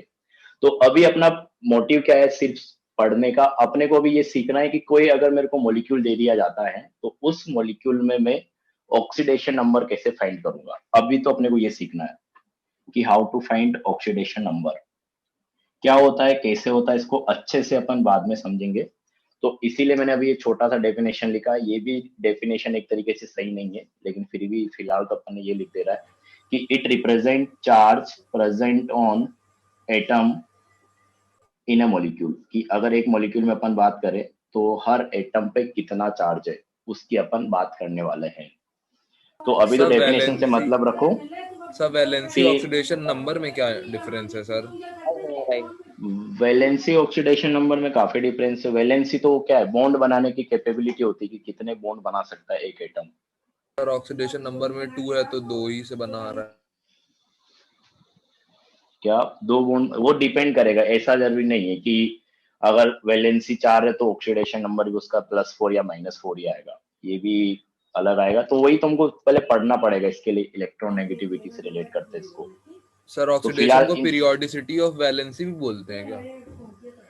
पीरियोडिसिटी मतलब इसमें वो अपन पढ़ेंगे, उसमें पीरियोडिसिटी का मतलब अलग होता है। पीरियोडिसिटी मतलब होता है कि मतलब जैसे तुम कोई गणित में पढ़ते हो ना कैरेक्टरिस्टिक पीरियोडिक। रिपीट हो जब। हाँ हाँ हाँ, वही वही। तो सर एक क्वेश्चन ऑक्सीडेशन का स्टेट में पीरियोडिसिटी भी मतलब ऑफ क्या होता है? है। वैलेंसी बोलेंगे। ऑक्सीडेशन स्टेट में भी वो होता है कि हर पर्टिकुलर ग्रुप के लिए जो होता है ना ऑक्सीडेशन स्टेट, वो एक तरीके से हर एलिमेंट के लिए लगभग सिमिलर टाइप का रहेगा। मतलब वहां पे भी बोल सकते हो कि रिपीटेशन हो रहा है ऑक्सीडेशन स्टेट में भी एलिमेंट्स के लिए। तो ये पीरियोडिसिटी ये सब पीरियोडिक टेबल में आता है। तो अब इसके डीप में नहीं जाओगे तो ज्यादा अच्छा रहेगा। ये तुम्हारे पास अगर देखोगे तो मॉड्यूल में भी तुमको मिल जाएगा, पीरियोडिक टेबल के मॉड्यूल में भी ऑक्सीडेशन स्टेट वापस से दिया हुआ है। तो ये ऐसा नहीं है कि अपन ही नहीं पढ़ रहे हैं, ये मतलब हर जगह ऐसे डिस्कस किया जाता है। तो जब पीरियोडिक टेबल पढ़ाया जाएगा तो वापस से तुमको वहां पे डिटेल में ये सिखाया जाएगा कि ऑक्सीडेशन नंबर या ऑक्सीडेशन स्टेट क्या होता है। और जब पीरियोडिक टेबल थोड़ा पढ़ लोगे तो तुमको वैलेंसी वगैरह इन सब का भी थोड़ा आइडिया हो जाएगा, तो वहाँ पे डिफरेंस भी अपन समझ पाएंगे। फिजिकल केमिस्ट्री में अपने को ये काम ये आने वाला है कि किस तरीके से अपने को ऑक्सीडेशन नंबर या ऑक्सीडेशन स्टेट फाइंड करना है। तो अपना मेन फोकस अभी उसके ऊपर रहेगा कि अगर कोई मेरे को मॉलिक्यूल दे दिया गया है या कोई कंपाउंड दे दिया गया है तो उसमें मैं कैसे किसी एक एलिमेंट का या सारे एलिमेंट का ऑक्सीडेशन नंबर में निकाल पाऊंगा। तो हेडिंग अपने पास मेन यही है ऑक्सीडेशन नंबर या ऑक्सीडेशन स्टेट में कि rules to determine to determine to determine oxidation number. तो ऑक्सीडेशन नंबर डिटरमाइन करने के लिए क्या क्या रूल्स है उनके बारे में अपने को बात करना है। तो मैं कुछ पॉइंट्स लिख रहा हूँ, उनको साथ साथ अपन समझते हुए चलेंगे, फिर उन्हीं को यूज करके अपने को आगे कैलकुलेशंस भी करनी होगी ऑक्सीडेशन नंबर्स वगैरह की। तो देखो पहला पॉइंट अपने पास है कि केटाइन या फिर एनाइन, अगर अपने पास कोई केटाइन आ जा रहा है या फिर कोई एनाइन आ जा रहा है कंटेनिंग ओनली वन एटम। तो ऐसा केटाइन एनाइन जिसमें सिर्फ क्या है, एक ही एटम है। Oxidation number of atom is same as charge on that ion. तो अपने पास ऐसा बोलना चाह रहा है कि अगर अपने पास क्या आ गया, एक ऐसा केटाइन और एनाइन आ गया जिसमें सिर्फ एक ही एटम है। जैसे अपने पास आ गया कहीं पे मान लो Na+, एल्यूमिनियम 3+, इट्रियम +3। एनाइन की अगर अपन बात करें तो मान लो अपने पास आ गया Si4-, P-3, ऑक्सीजन -2। ये है तो आयन्स। जैसे यहाँ पे क्या है, सोडियम है तो सोडियम एटम है, उसका +1 वाला आयन है अपने पास। तो Na+ है तो Na+ में सोडियम एटम की अगर तुमसे ऑक्सीडेशन स्टेट पूछी जाती है कि what is the oxidation number या ऑक्सीडेशन स्टेट ऑफ सोडियम, तो इसको अपन क्या बोलेंगे, +1, क्योंकि एक ही एटम है, मतलब पूरा चार्ज किसके ऊपर रहा होगा, उसी के ऊपर रहा होगा। इसी तरीके से यहाँ पे अपने पास क्या है, एल्यूमिनियम 3+ आयन है। तो एल्यूमिनियम 3+ मतलब उसमें एक ही आयन है, कौन सा, एल्यूमिनियम। तो एल्यूमिनियम आयन है तो पूरा चार्ज एक ही एटम पे है, क्योंकि एक एटम है तो ऑक्सीडेशन नंबर अपन क्या लिखेंगे, +3। इसी तरह पूछा जाए ऑक्सीडेशन नंबर ऑफ इट्रियम, तो ये भी अपने पास क्या जाएगा +3। यहाँ पे पूछा जाए ऑक्सीडेशन नंबर ऑफ सिलिकॉन, तो एक ही एटम है उसके ऊपर -4 चार्ज है, तो पूरा का पूरा उसी एटम पे रहेगा, तो -4। यहाँ पे ऑक्सीडेशन नंबर -3, यहाँ पे ऑक्सीडेशन नंबर -2। तो इसमें तो कोई वो नहीं होना चाहिए। क्लियर है क्या ये वाला पॉइंट? सर ये ऑक्सीडेशन नंबर सर है क्या सर? समझ नहीं आ रहा सर। ऑक्सीडेशन नंबर बोला ना, चार्ज एक कितना चार्ज प्रेजेंट है एटम के ऊपर। जैसे यहाँ पे अपन सोडियम है तो सोडियम के ऊपर +1 चार्ज है, उसी चार्ज को अपन ऑक्सीडेशन नंबर बोल रहे हैं। तो वैलेंसी आ रही है सर। यहाँ पे +3 चार्ज है तो उसी चार्ज को अपन ऑक्सीडेशन नंबर बोल रहे हैं। यहाँ पे +3 तरीके से चार्ज उसकी है वैलेंसी आ रही है। +3 बोल रहे हैं। क्या चीज? एक तरीके से उसी की वैलेंसी आ रही है सर। नहीं नहीं, वैलेंसी और ऑक्सीडेशन सर- नंबर में फर्क होता है, वही तो बोल रहा हूँ यार। जैसे देखो एक एग्जांपल मैं देता हूँ, लेकिन मैं एक्सप्लेन अभी अपन नहीं कर पाएंगे, इसलिए मैं उसको डीप पे नहीं जा रहा हूँ। जैसे अपन यहाँ पे देखो एक एग्जांपल मैं दे रहा हूँ कि जैसे अपन बात करें HCN का, तो HCN में मैं तुमसे पूछूं कार्बन का कितना वैलेंसी है? 4 4 4 बॉन्ड बना रहे किसने, मतलब 4 वैलेंसी है। अगर यहाँ पे अब तुम ऑक्सीडेशन स्टेट निकालोगे ना, जो अपन आगे सीखेंगे, तो कार्बन का जो ऑक्सीडेशन स्टेट आएगा वो तुम्हारे पास आएगा +2। हाइड्रोजन पे जो चार्ज आएगा वो आएगा +1, मतलब ऑक्सीडेशन स्टेट, और नाइट्रोजन पे आएगा -3। तो देखो नहीं है बराबर। +2 कैसे है उसका? अरे तो वही तो बोला ना, अभी मैं ये चीज नहीं एक्सप्लेन करा पाऊंगा क्योंकि इलेक्ट्रोनेगेटिविटी अपन ने नहीं पढ़ा है। इतनी देर से ही तो बोल रहा हूँ कि अभी अपना मोटिव सिर्फ इतना है कि किस तरीके से अपने को फाइंड करना है। अगर कोई मॉलिक्यूल दे दिया तो उसमें हर एटम के ऊपर कितना आयन है या कितना चार्ज है या कितना ऑक्सीडेशन उसका नंबर है। हाँ बोलो। सर ऑक्सीडेशन नंबर को हम ऐसे बोल सकते हैं कि कौन से चार्ज पे वो रिएक्ट करेगा? कौन से चार्ज पे वो रिएक्ट करेगा? हाँ, पर्टिकुलर एटम में तो बोल सकते हो, मतलब पर्टिकुलर मॉलिक्यूल में बोल सकते हो कि इस मॉलिक्यूल में जो है अगर नाइट्रोजन रिएक्ट करेगा तो -3 पे रिएक्ट करेगा, ये +2 पे रिएक्ट करेगा, ये +1 पे रिएक्ट करेगा। तो रेडॉक्स रिएक्शन में यही तो होता है, इसीलिए तो अपन इसको पढ़ रहे हैं। वहां पर अपने को चार्ज ही देखना पड़ेगा। ये बात तुमने एकदम सही बोली है। तो डिफरेंस अपन जब पीरियोडिक टेबल पढ़ेंगे तभी अपन बात कर पाएंगे। तो ये तो तुमको समझ में आना चाहिए कि जो वैलेंसी है वही ऑक्सीडेशन नंबर तो नहीं है। तो अभी तुमको सिर्फ इतना, मतलब इसको एक तो एज्यूम कर लो, ऐसा मान लो कि ऐसा कुछ अपन बोल रहे हैं कि कंपाउंड के अंदर एटम में कितना चार्ज है, ये ऑक्सीडेशन नंबर बता रहा है। और वो चार्ज कैसे डेवलप हो रहा है, क्यों आ रहा है, उसकी बात अपन ऑक्सीडेशन नंबर जब पढ़ चुके होंगे तब, सॉरी इलेक्ट्रोनेगेटिविटी, तब बताएंगे। मैं ये चीज पहले बोल चुका हूँ कि वहां पे इसीलिए अलग से टॉपिक दोबारा दिया जाएगा तुमको, ऑक्सीडेशन नंबर वाला। वहां पे फिर पढ़ाया जाएगा तुमको ये, क्योंकि थोड़ा इनऑर्गेनिक से रिलेटेड चीजें भी होती है वहां पे, तो दोनों जगह पढ़ाया जाता है, फिजिकल में भी इनऑर्गेनिक में भी। तो तुम ऐसे समझ सकते हो कि इनऑर्गेनिक में ये बताया जाएगा तुमको कि होता क्या है, फिजिकल में तुमको ये बताया जाएगा कि किस तरीके से अपने को उसको कैलकुलेट करना है और किस तरीके से उसको अपने को अप्लाई करना है आगे रेडॉक्स रिएक्शन में, इन सब में। तो है तो पूरा केमिस्ट्री ना ये, फिजिकल इनऑर्गेनिक ऑर्गेनिक तो अपन ने डिफरेंशिएट किया है, तो है तो केमिस्ट्री, तो आपस में लिंक रहेगा ही सारा। तो अभी ठीक है क्या? तो अभी तुमको ऐसा मान के चलना है कि चार्ज की अपन बात कर रहे हैं। तो जैसे अपन यहाँ पे बोल रहे थे, तो यहाँ पे सोडियम के ऊपर क्या है, +1 चार्ज है, तो वही अपन ने ऑक्सीडेशन स्टेट बोल दिया। यहाँ पे एल्यूमिनियम पे +3 है तो इसको अपन ने उसका ऑक्सीडेशन नंबर बोल दिया। यहाँ पे इट्रियम पे +3 है तो उसी को अपन ने ऑक्सीडेशन नंबर भी बोल दिया। यहाँ पे सिलिकॉन पे -4 है तो उसी को अपन ने ऑक्सीडेशन नंबर बोल दिया। फॉस्फोरस पे -3 है उसी को ऑक्सीडेशन नंबर बोल दिया। ऑक्सीजन पे -2 है उसी को ऑक्सीडेशन नंबर बोल दिया। अब अगर मान लो कि मैं ऐसा ही एक आयन दे देता तुम्हारे पास कि जैसे मान लो कि SO4 2- है, तो अब तो अपने पास 2 एटम हो गए ना, यहाँ पे एक सल्फर है एक ऑक्सीजन है। तो ये -2 किस पे है ये तो अब तो मैं नहीं बता सकता, पहले तो मैं डायरेक्ट बता पा रहा था क्योंकि अपने पास एक ही एटम था। तो अब अपने को कुछ और कंसेप्ट लगाना पड़ेगा यहाँ पे। तो पहला पॉइंट अपन ने यही लिखा है कि अगर मेरे पास एक ही एटम है, अगर किसी आयन की मैं बात करता हूँ, चाहे केटाइन हो चाहे एनाइन हो, तो जितना भी चार्ज अपने को दिया है वो पूरा का पूरा चार्ज एक एटम है तो उसी पे रहेगा। तो कॉमन सेंस से भी सोच सकते हो, तो उसी को अपन क्या बोल देंगे, उसका ऑक्सीडेशन नंबर। अभी ठीक है क्या?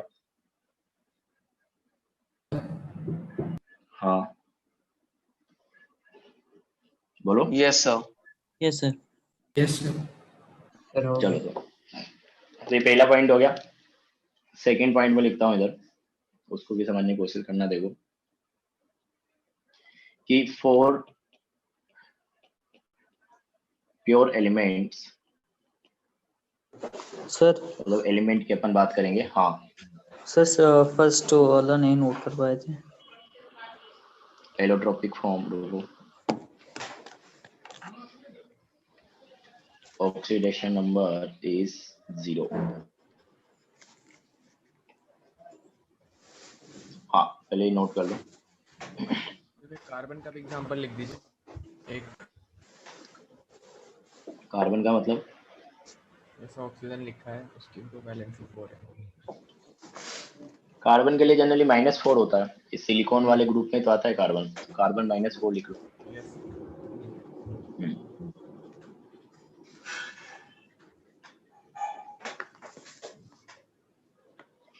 सर कार्बन तो सब प्लस की तरह भी एक्ट करता सर है। ये आयोनिक और कोवलेंट कंपाउंड दोनों के लिए होता है ऑक्सीडेशन नंबर? हाँ दोनों के लिए होता है, लेकिन अभी तुमको समझना पड़ेगा कि आयनिक कंपाउंड कौन से होते हैं, कोवेलेंट कौन से होते हैं, तो फिर वो बॉन्डिंग का पार्ट हो जाएगा। तो अभी अपन उतनी इतना चीजें पता पढ़ेंगे है। जो अपने को काम आने वाली रेडॉक्स में, ज्यादा चीजें नहीं पढ़ेंगे ये, ठीक है। तो सेकंड पॉइंट पे अपन आ जाते हैं कि फॉर प्योर एलिमेंट, मतलब प्योर एलिमेंट की अपन बात करें तो अलग अलग एलोट्रोपिक फॉर्म में मिल सकता है। जैसे कार्बन की अपन बात करें तो कार्बन 3 फॉर्म में मिलता है अपने पास, 3 एलोट्रोपिक फॉर्म डायमंड, में उसका, फुलरीन, डायमंड, ग्रेफाइट और फुलरिन। फुलरीन। तो एलोट्रोपिक फॉर्म में जो ऑक्सीडेशन स्टेट होता है वो 0 रहेगा, क्योंकि वहां पे एक ही टाइप के एटम से सारे, तो वहां पे चार्ज सेपरेशन नहीं हो पाता है। तो जैसे कुछ एग्जांपल अपन ले लेते हैं, जैसे कार्बन की ही बात कर ले पहले। किसी का म्यूट कर लो यार, किसी की यहाँ से आवाज आ रही काफी। तो कार्बन की अगर अपन बात करें तो 3 एलोट्रोपिक फॉर्म में एग्जिस्ट करता है, डायमंड, ग्रेफाइट और फुलरीन। तो इन एलोट्रॉपिक का तीनों में मतलब अगर क्या तुमसे होता है? क्या चीज, एलोट्रॉपिक का मतलब क्या होता है? ये मैं एक को म्यूट कर रहा हूँ, तुम दोबारा से अनम्यूट कर रहा हूँ, सबको म्यूट कर रहा हूँ। अब दोबारा से पूछो तुम जिसको पूछना है। सर एलोट्रॉपिक का मतलब क्या होता है? अच्छा एलोट्रोप का मतलब क्या होता है, जो तुम बचपन से पढ़ते आ रहे हो, बताओ, सोच के बताओ तुम कि कहाँ सर एक डिफरेंस है एलिमेंट कितने एलोट्रोप। फॉर्म में नहीं याद एग्जिस्ट आ रहा। करता है? The existence of one element in different forms. Different forms मतलब, बोल तो सही रहे हो, फिजिकल फॉर्म या chemical form? Physical. Sir physical physical. Form, हाँ से एकदम सही बोला कि एक ही एलिमेंट क्या होता है, अलग अलग फिजिकल फॉर्म में एग्जिस्ट करता है, उसको अपन एलोट्रोप बोलते हैं। मतलब उसमें बॉन्डिंग का नेचर, प्रॉपर्टीज वगैरह क्या हो जाएगी, अलग अलग हो जाएगी। जैसे डायमंड में तुमने देखा होगा, थोड़ा बहुत याद ही होगा कि एक कार्बन होता है जो 4 चार कार्बन से के साथ जुड़ा होता कनेक्टेड है। होता है सिंगल बॉन्ड से। यस सर, 4 कार्बन से। हाँ और ग्रेफाइट में देखा होगा तो Tetrahedral एक, structure. हाँ sir tetrahedral sir structure. Chemical properties तो सब सेम होंगी ना? नहीं केमिकल प्रॉपर्टीज अलग अलग होती है, केमिकल भी अलग अलग होती है, लेकिन मेनली स्ट्रक्चर डिफरेंट होता है, तो स्ट्रक्चर को अपन फिजिकल प्रॉपर्टी मानते हैं। तो इसलिए अपन बोलते हैं कि अलग अलग फिजिकल फॉर्म में एक ही एलिमेंट का एग्जिस्ट करना, वो उसके एलोट्रोपिक फॉर्म कहलाती है। तो कार्बन है 3 फॉर्म में मिलता है, डायमंड, ग्रेफाइट और फुलरिन। तो डायमंड में भी अपने पास क्या है, सारे एटम कार्बन के हैं, ग्रेफाइट में भी सारे एटम कार्बन के हैं, फुलरिन में भी सारे ही एटम कार्बन के ही है। तो हर जगह कार्बन है तो यूनिफॉर्म चार्ज डिस्ट्रीब्यूशन होगा, तो नेट चार्ज किसी के ऊपर भी नहीं आएगा। तो नेट ऑक्सीडेशन स्टेट अगर देखोगे हर कार्बन पे तो उसको अपन क्या बोलेंगे, 0। ऐसे अगर अपन ऑक्सीजन की बात कर ले तो ऑक्सीजन किस किस में मिलता है, कोई बताएगा? ऑक्सीजन के एलोट्रोप्स किस किस फॉर्म में मिलता है oxygen? Liquid and gas. Sir oxide और ओजोन। अरे सर किस फॉर्म एलिमेंटल में? फॉर्म की बात कर रहे हैं अपन, ऑक्साइड में तो ऑक्साइड आयन बन जाएगा यार, O3 O2 कंपाउंड हो सर। जाएगा। O3 O2, O3 O3 और O2।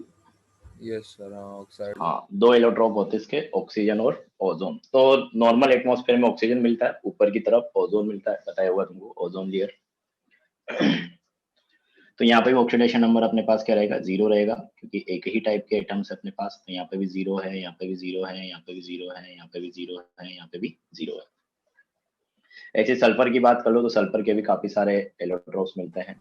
तो जैसे सल्फर के लिए अपन बात करें, S8, S2, S4, S8। तो मेनली S4 S8 की फॉर्म में एग्जिस्ट करता है। तो लेकिन देख सकते हो यहाँ पे एटम सारे यूनिफॉर्म है, मतलब एक ही एटम प्रेजेंट है, तो वहां पे चार डिस्ट्रीब्यूशन यूनिफॉर्म होगा, ऐसा मान लो। तो चार डिस्ट्रीब्यूशन यूनिफॉर्म होगा, तो चार्ज आई क्रिएट नहीं हो पाएगा किसी के ऊपर, तो टोटल चार्ज 0 ही रहेगा हर एटम पे। सर जैसे H2 अगर में मैं भी तो यही होगा। H2 में भी यही होगा, जहाँ पे एटम सेम हो गए सारे एटम, तो वहां पे यही होगा। जैसे मैं बात कर लो H2, तो H2 में भी क्या रहेगा, दोनों हाइड्रोजन पे 0, O2 में 0 हो गया, N2 में दोनों नाइट्रोजन पे 0 हो गया, P4 में चारों फॉस्फोरस पे 0 हो जाएगा। सर ये तो मॉलिक्यूल्स पे हुआ, फिर H2 तो ये O2 N2 सर ये सब ये मॉलिक्यूल एलिमेंटल फॉर्म ही तो है।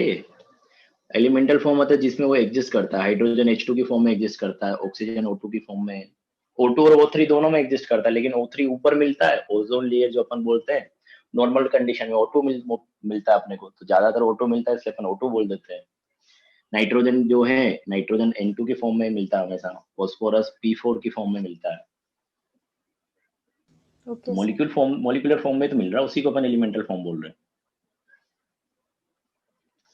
सर तो जो एक एलिमेंट्स एलिमेंट का अपना जो, हाँ, एक एलिमेंट का जो एलिमेंटल फॉर्म रहेगा या जो एलोट्रोपिक फॉर्म रहेगा, उसमें एक ही टाइप के एटम्स रहेंगे ना। सर जो तो एक एलिमेंट ही, से अपने ही जैसे एलिमेंट से ऑक्टेट पूरा कर लें, उनका ऑक्सीडेशन स्टेट हाँ ऑक्सीडेशन नंबर यही मैं 0। बोलने वाला था, हाँ यही मैं बोलने वाला था। अगर मॉलिक्यूल दिया है अपने को, उस मॉलिक्यूल में सारे ही एटम एक ही जैसे हैं, तो वहां पे चार्ज सेपरेशन नहीं होगा, मतलब चार्ज क्रिएट ही नहीं होगा, क्योंकि सारे एक जैसा है, तो यूनिफॉर्म चार्ज डिस्ट्रीब्यूशन होता है, तो नेट चार्ज किसी पे भी नहीं आएगा। तो अगर कोई भी ऐसा मॉलिक्यूल आ जा रहा है जहाँ पे सारे एटम एक जैसे हैं, तो वहां पे ऑक्सीडेशन नंबर 0 रहेगा, यही मैं बोलने वाला था। जैसे फुल रिंग की ही बात करें, तो उसका फॉर्मूला अपन क्या लिखते हैं, कॉमन फॉर्मूला जो लिखते हैं वो लिखते हैं C60। C60।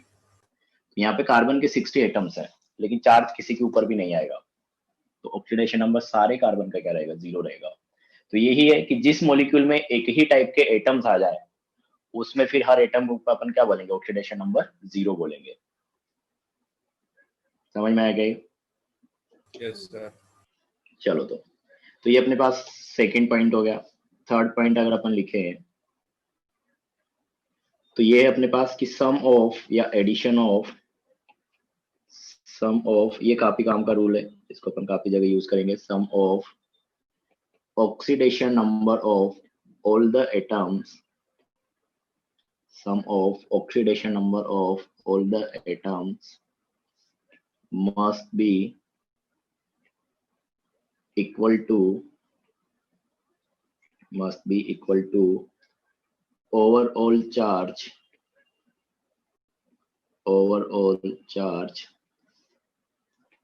present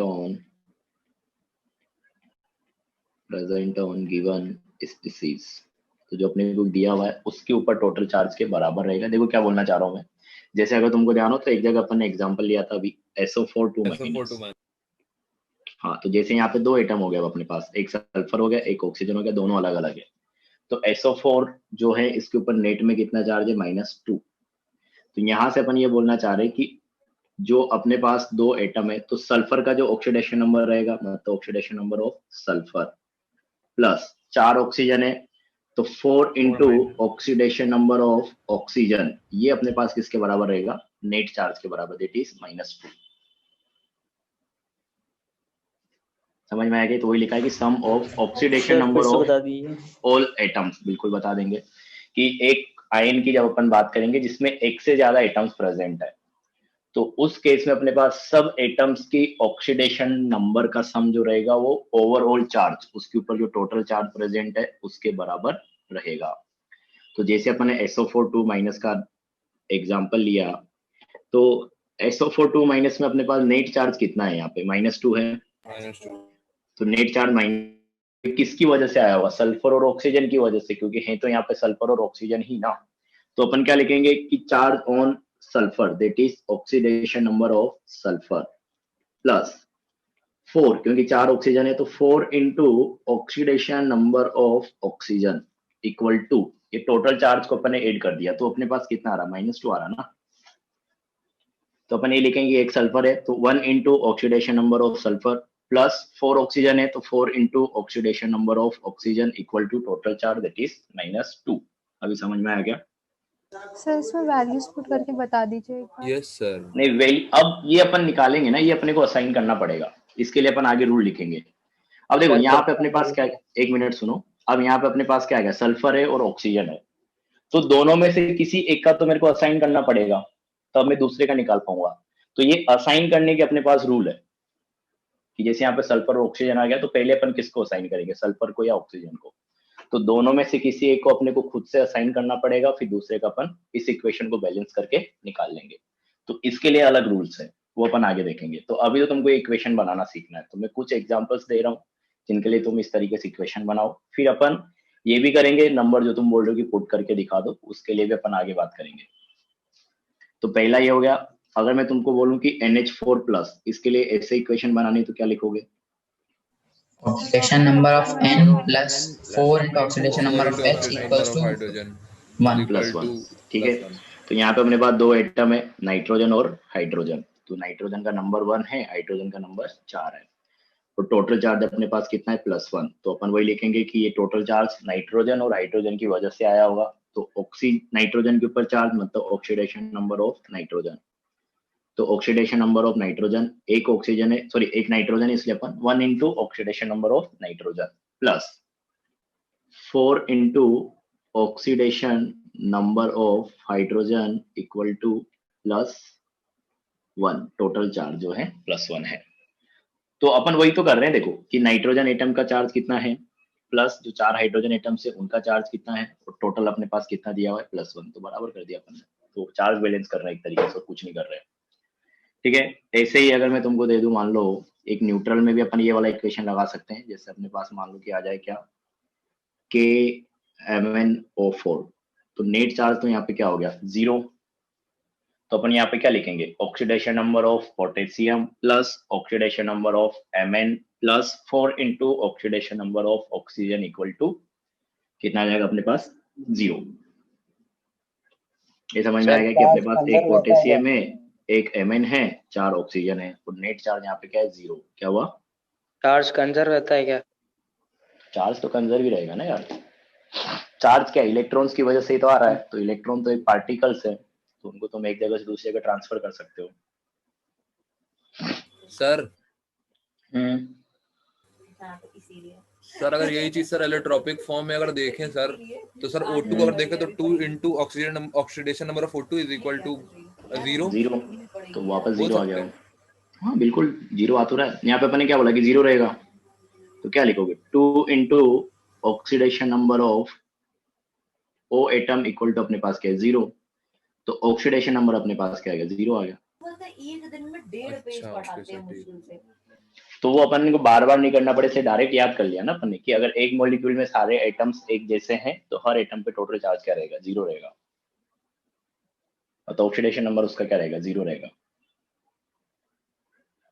समझ में आया क्या? सर हमने जो इक्वेशन लिखी है सर, उसमें हम लोग इंडिविजुअल एटम्स की वैल्यू डाल के नहीं कर सकते?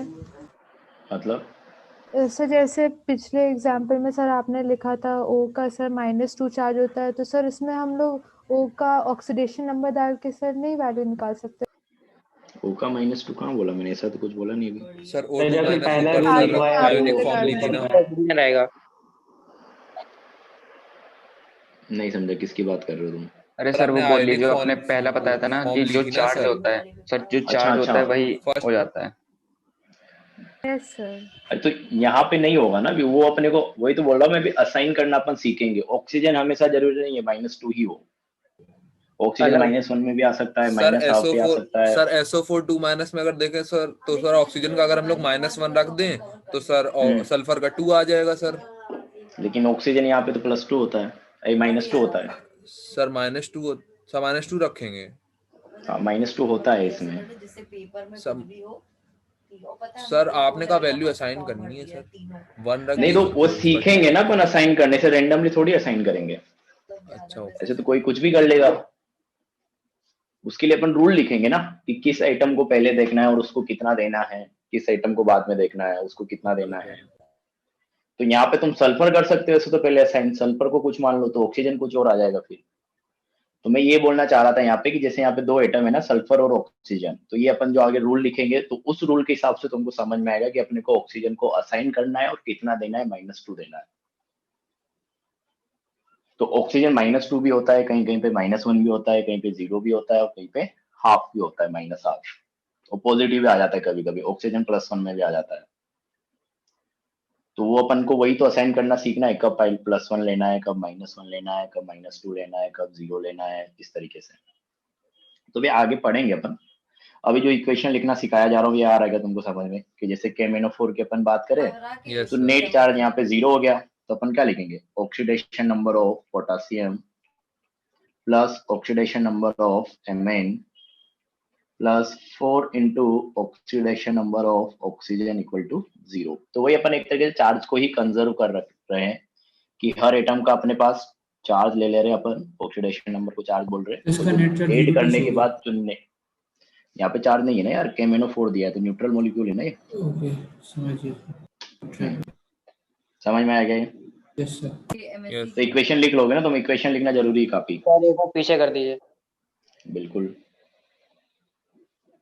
तो अगर किसी को इक्वेशन लिखना नहीं आ रहा है तो अभी बता दो। सर नीचे हल्का। क्योंकि इसको तुम काफी जगह यूज करने वाले हो। काफी जगह मतलब ये हर जगह यूज होता है, कॉमनली किसी भी क्वेश्चन में आ जाएगा, क्योंकि ऑक्सीडेशन नंबर बहुत जगह निकालना पड़ता है अपने को। हो गया सर। चलो तो ये हो गया अपने पास। और ऐसे तुमको और प्रैक्टिस करनी है तो रेंडमली क्या कर सकते हो, कोई भी कंपाउंड पिक करो और उसका इस तरीके से लिख के देखो, और अगर तुमको क्रॉस चेक कराना तो मेरे को भेज दो, मैं देख के थम्स अप कर दूंगा। तो अगर और प्रैक्टिस करना तो रेंडमली कोई भी कंपाउंड सेलेक्ट कर लो। तो अगर तुमको समझ में आया हो तो तुमको रेंडमली ऐसा होना भी चाहिए कि रेंडमली अगर कोई भी कंपाउंड मेरे को दिया जा रहा है तो उसका लिखना मेरे को आना चाहिए। तो ऐसा भी कर सकते हो तुम, जैसे CO3 2- ले लिया, PO4 3- ले लिया, जो भी तुमको याद आ रहा है उसके लिए इक्वेशन बना के लिख देखो। हाँ तो ये हो गया अपने पास। तो जैसे एक और एग्जांपल चाहो तो ले लो, जैसे मेरे को याद आया PO4 3-, तो PO4 3- में अगर देखोगे तो नेट चार्ज कितना है, -3। तो ये नेट चार्ज किसकी वजह से आया हुआ है, एक फॉस्फोरस और 4 ऑक्सीजन की वजह से। तो फॉस्फोरस का चार्ज मतलब एक तरीके से क्या होगा, oxidation number of phosphorus plus 4 into oxidation number of oxygen equal to क्या आएगा अपने पास, नेट चार्ज -3। तो ऐसी इक्वेशन बनानी है तुमको। देखो अब अपने पास नेक्स्ट रूल्स वही है। तो इसमें तो 3 ही रूल थे अपने पास, कौन कौन से, दोबारा मैं रिवाइज करा देता हूँ। पहला अपन ने लिखा कि अपने पास जो है कि अगर अपने पास सिंगल एटम के ऊपर ही नेट चार्ज है तो वो पूरा चार्ज मतलब एक तरीके से क्या होगा, उसका ऑक्सीडेशन नंबर ही हो गया। जैसे अपन ने सारे एग्जांपल लिए, यहाँ पे तो कोई दिक्कत नहीं होना चाहिए कि चार्ज अपने को डायरेक्ट दिख रहा है, एक ही एटम है। तो दूसरा अपन ने देखा एक एलिमेंट की एलोट्रोपिक फॉर्म्स के लिए, तो वहां पे सारे एटम्स एक जैसे हैं। तो अपन ने जनरल कंसेप्ट बनाया कि अगर अपने को कोई भी ऐसा मॉलिक्यूल दे दिया जाए या कंपाउंड दे दिया जाए जिसमें एक ही टाइप के एटम से सारे, जैसे यहाँ पे अपन ने O2 O3 S2 S4 S8 H2 O2 N2 P4 इन सब की बात की। तो इनमें एक ही टाइप के एटम से सारे, मतलब ऑक्सीडेशन स्टेट क्या रहेगा, 0 रहेगा। और चाहो तो ये वाला फॉर्मूला जो अपन बना रहे थे वहां से भी अपन ने निकाल के देखा, किसी ने बोला था तो उस हिसाब से, तो वहां से भी 0 ही आ रहा है। तो वहां से निकालोगे इससे अच्छा है कि डायरेक्ट याद कर लो, टाइम भी बचाना होता है, क्योंकि अपने को ऐसा तो नहीं कि अनलिमिटेड टाइम है पेपर में, तो जो टाइम गिवन है उसी में पूरा पेपर करना है। तो डायरेक्ट देख के समझ में आना चाहिए कि अगर एक ही टाइप के एटम से मतलब एलोट्रोपिक फॉर्म हो गया या एलिमेंटल फॉर्म हो गया तो उसमें क्या रहेगा, 0 ऑक्सीडेशन स्टेट रहेगा। अब जब अपने पास एक से ज्यादा एटम्स आ जा रहे हैं तो अपन ने उसके लिए बात किया कि अगर नेगेटिव चार्ज है तो एक तरीके से चार्ज बैलेंस करना है, पॉजिटिव चार्ज है तब भी चार्ज बैलेंस करना है, और न्यूट्रल है तब भी चार्ज बैलेंस करना है। अब अगर इंडिविजुअल का निकालना है तो अपने को ऑक्सीडेशन नंबर असाइन करने पड़ेंगे। एक और चीज यहाँ पे मैं बताना चाहूंगा कि जैसे अपने पास यहाँ पे क्या आ गया, 3 एटम आ गए, एक पोटेशियम है, एक Mn है और एक ऑक्सीजन है। तो 3 टाइप के एटम अपने पास आ जा रहे हैं, तो अपने को यहाँ पे अब क्या करना पड़ेगा, 2 एटम का तो असाइन करना पड़ेगा और एक का अपन फिर निकालेंगे। तो अगर अपने पास मॉलिक्यूल में दो डिफरेंट एटम्स हैं तो एक का असाइन करना पड़ेगा, एक का अपन निकालेंगे। 3 एटम है 3 टाइप के, तो 2 का असाइन करना पड़ेगा, एक का इस इक्वेशन से निकलेगा चार्ज बैलेंस के थ्रू। 5 हैं तो 4 का तुमको असाइन करना पड़ेगा, एक का तुमको चार्ज बैलेंस के थ्रू निकालना पड़ेगा। तो रूल्स अपने पास आगे जो असाइन करने के रूल है वो काफी इंपॉर्टेंट है, क्योंकि वही ज्यादा मैटर करेंगे तुम्हारे लिए। तो इसको ध्यान से देखना और तुमको ये याद रखने पड़ेंगे प्रायोरिटी ऑर्डर में, जैसा लिखाया जा रहा है उसी हिसाब से। तो रूल्स फॉर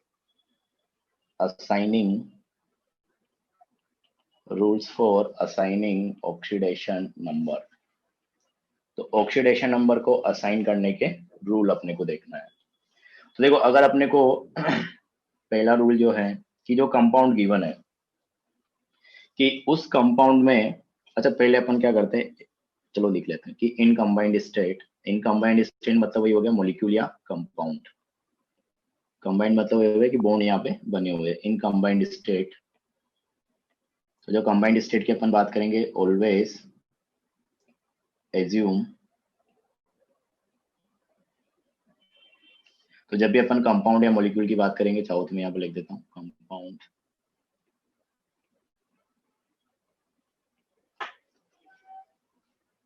अच्छा एक चीज अगर मैं तुमसे पूछूं, तो अपन ने ध्यान हो तो अपन ने लिखा था कंपाउंड क्या होता है, किसी को याद है? सर सभी एलिमेंट डिफरेंट होते हैं। Coordination of different atoms. हाँ, और मॉलिक्यूल की अगर अपन बात करें डिफरेंट भी हो सकते हैं, सेम भी हो सकते हैं। तो सेम के केस में तो अपन बात कर चुके कि अगर सारे एटम सेम रहेंगे तो वहां पे तो ऑक्सीडेशन नंबर क्या रहेगा, 0 रहेगा। डिफरेंट वाले में तो अपने को बात करनी है, यस सर, डिफरेंट में तो करनी है। तो मैं ये भी तो लिख सकता हूँ कि इन केस ऑफ कंपाउंड्स, जहाँ पे क्या रहेंगे, अलग अलग एटम्स रहेंगे, तो वहां पे अपने को जैसे मैंने बोला कि अगर 2 तरह के एटम रहेंगे, 2 अलग अलग एटम रहेंगे, तो एक को असाइन करना पड़ेगा, तो दूसरे का अपन बैलेंस करके निकाल लेंगे। तो वही अपने पास कि इन केस ऑफ कंपाउंड्स या in combined state always assume, पहला जो है अपने पास कि अगर तुम्हारे पास उसमें अल्कली मेटल है। अच्छा अल्कली मेटल मतलब पता है क्या तुमको क्या होता है? यस सर, एन ए वाली हो। पहला जो ग्रुप है पीरियोडिक टेबल में ग्रुप 1, अलीना करब से। अगर तुम्हारे पास मॉलिक्यूल में अल्कली मेटल है, तो सबसे पहले तुमको अल्कली मेटल को देखना है। तो अल्कली मेटल अपने पास क्या होता है, लिथियम, अभी तो मैं लिख दे रहा हूँ, सोडियम, पोटेशियम, रुबिडियम, सीजियम। तो सबसे पहले तुमको इन मेटल्स को ढूंढना है। तो अगर इनमें से कोई भी एक मेटल दिख जा रहा है तो उसको दे दो तुम क्या, +1। तो अल्कली मेटल्स के लिए हमेशा +1 असाइन करना है। सेकंड, इसी में लिखना है अल्कलाइन अर्थ मेटल। तो अल्कलाइन अर्थ मेटल क्या होता है? सब मैग्नीशियम, तभी तो उसने ग्रुप 2। सही बोला था, पूना में तो छोटी नहीं है। यस सर, बेटा अल्कलाइन अर्थ मेटल के अगर अपन बात करें, हाँ, तो अल्कलाइन अर्थ मेटल अपने पास ग्रुप 2 वाला हो जाएगा। जो पीरियोडिक टेबल को देखोगे तो ग्रुप 2, तो वहां पे अपने पास क्या आता है, beryllium, magnesium, calcium, strontium, barium. तो अगर इनमें से कोई भी मेटल अगर तुमको दिखता है तो उसको तुमको +2 दे देना है। थर्ड तुम्हारे पास आएगा क्या, अगर तुमको एल्यूमिनियम दिख गया या फिर गैलियम दिख गया तो उसको तुमको +3 दे देना है। और अगर अपन की बात करें, हाँ यही दो, फ्लोरीन की अगर अपन बात करें तो फ्लोरीन अगर तुमको दिख जाता है तो उसको -1 दे दो। हाँ अब बोलो। एल्यूमिनियम के बाद और कौन सा एलिमेंट है? गैलियम।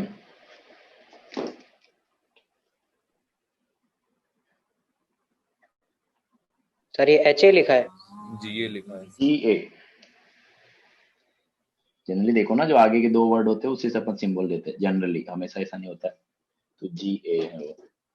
हाँ, तो अगर ये जो अपन एलिमेंट लिखे हैं इतने सारे, अगर इनमें से कुछ भी दिख जा रहा है तुमको कंपाउंड में, तो इस तरीके से तुमको असाइन करना है पहला पॉइंट में। तो जैसे अपन इनका एग्जांपल ले ले, पहले एग्जांपल के साथ साथ समझेंगे तो ज्यादा इजीली चीजें क्लियर होगी। जैसे, अच्छा पेज चेंज करना पड़ेगा, तो यहाँ पे देखो अपन एग्जांपल ले लेते हैं, तुम लिख लो ताकि तुम्हारे पास लिखा हुआ रहे पेज में ये वाली चीज। हो गया होगा ना? पहले वाला रूल दोबारा बता दीजिए, डिस्कनेक्ट हो गया था। हाँ सही बात। जो पहले वाला रूल ये है कि अपने को असाइन करना है ना, तो पहले तो अपन क्या करेंगे, सबसे पहला काम तो अपना वही रहेगा जो अपन इक्वेशन बना रहे थे, वैसे इक्वेशन बना लेंगे। जब इक्वेशन अपने पास बन जाएगी तो अब अपने को उस जो मॉलिक्यूल गिवन है, सॉरी जो कंपाउंड गिवन है, उस कंपाउंड में तुमको देखना है, अगर तुमको वहां पे कोई अल्कली मेटल दिख रही है तो उसको +1 दे दो।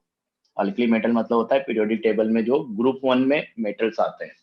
तो वहां पे अगर देखोगे ध्यान से तो lithium, sodium, potassium, rubidium, caesium, ये एलिमेंट्स मिलेंगे। तो इन 5 एलिमेंट्स में से अगर कोई भी दिख रहा है तो उसको +1 दे देना है तुमको। इसी तरीके से अगर कंपाउंड को +1 दे देना है कि इन सबको खाली? इन मेटल्स को खाली। जैसे अपने इक्वेशन लिखी थी ना यार, जैसे यहाँ पे मान लो कि पोटेशियम होता तो पोटेशियम को अपन क्या लिख देते, +1। ठीक है। हाँ, तो इक्वेशन वही तो मैंने बोला, पहले तो तुमको इक्वेशन बनानी है ऐसे, जो भी आयन तुमको गिवन है या जो भी मॉलिक्यूल गिवन है या कंपाउंड गिवन है, उसके लिए पहले तो ये वाला इक्वेशन बनाना है। और इस इक्वेशन में तो अपने को असाइन करना पड़ेगा ना कि हाइड्रोजन का कितना दे अपन, ये सीसी में बात करें तो नाइट्रोजन को कितना दे, पहले तो देखना पड़ेगा दोनों में से किसको असाइन करेंगे और किसका अपन कैलकुलेट करेंगे। ये मैं बोल चुका हूँ ना, तुम ध्यान से नहीं सुने होंगे कि अगर अपने पास 3 एटम है तो 2 को असाइन करना पड़ेगा, 1 को कैलकुलेट करना पड़ेगा। 2 है तो 1 को असाइन करना है, 1 को कैलकुलेट करना है। हाँ सर तो ये हाइड्रोजन देखो को अपने क्या पास, असाइन करेंगे? अरे आ रहे हैं अभी, रुक जाओ यार धीरे धीरे। हाँ तो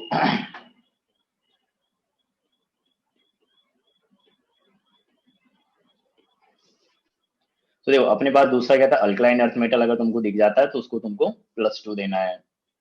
इसी तरीके से अगर तुमको कंपाउंड में एल्यूमिनियम दिख जा रहा है या गैलियम दिख जा रहा है तो उसको अपन +3 देंगे, और अगर फ्लोरीन दिख जा रहा है तो उसको अपन -1 देंगे।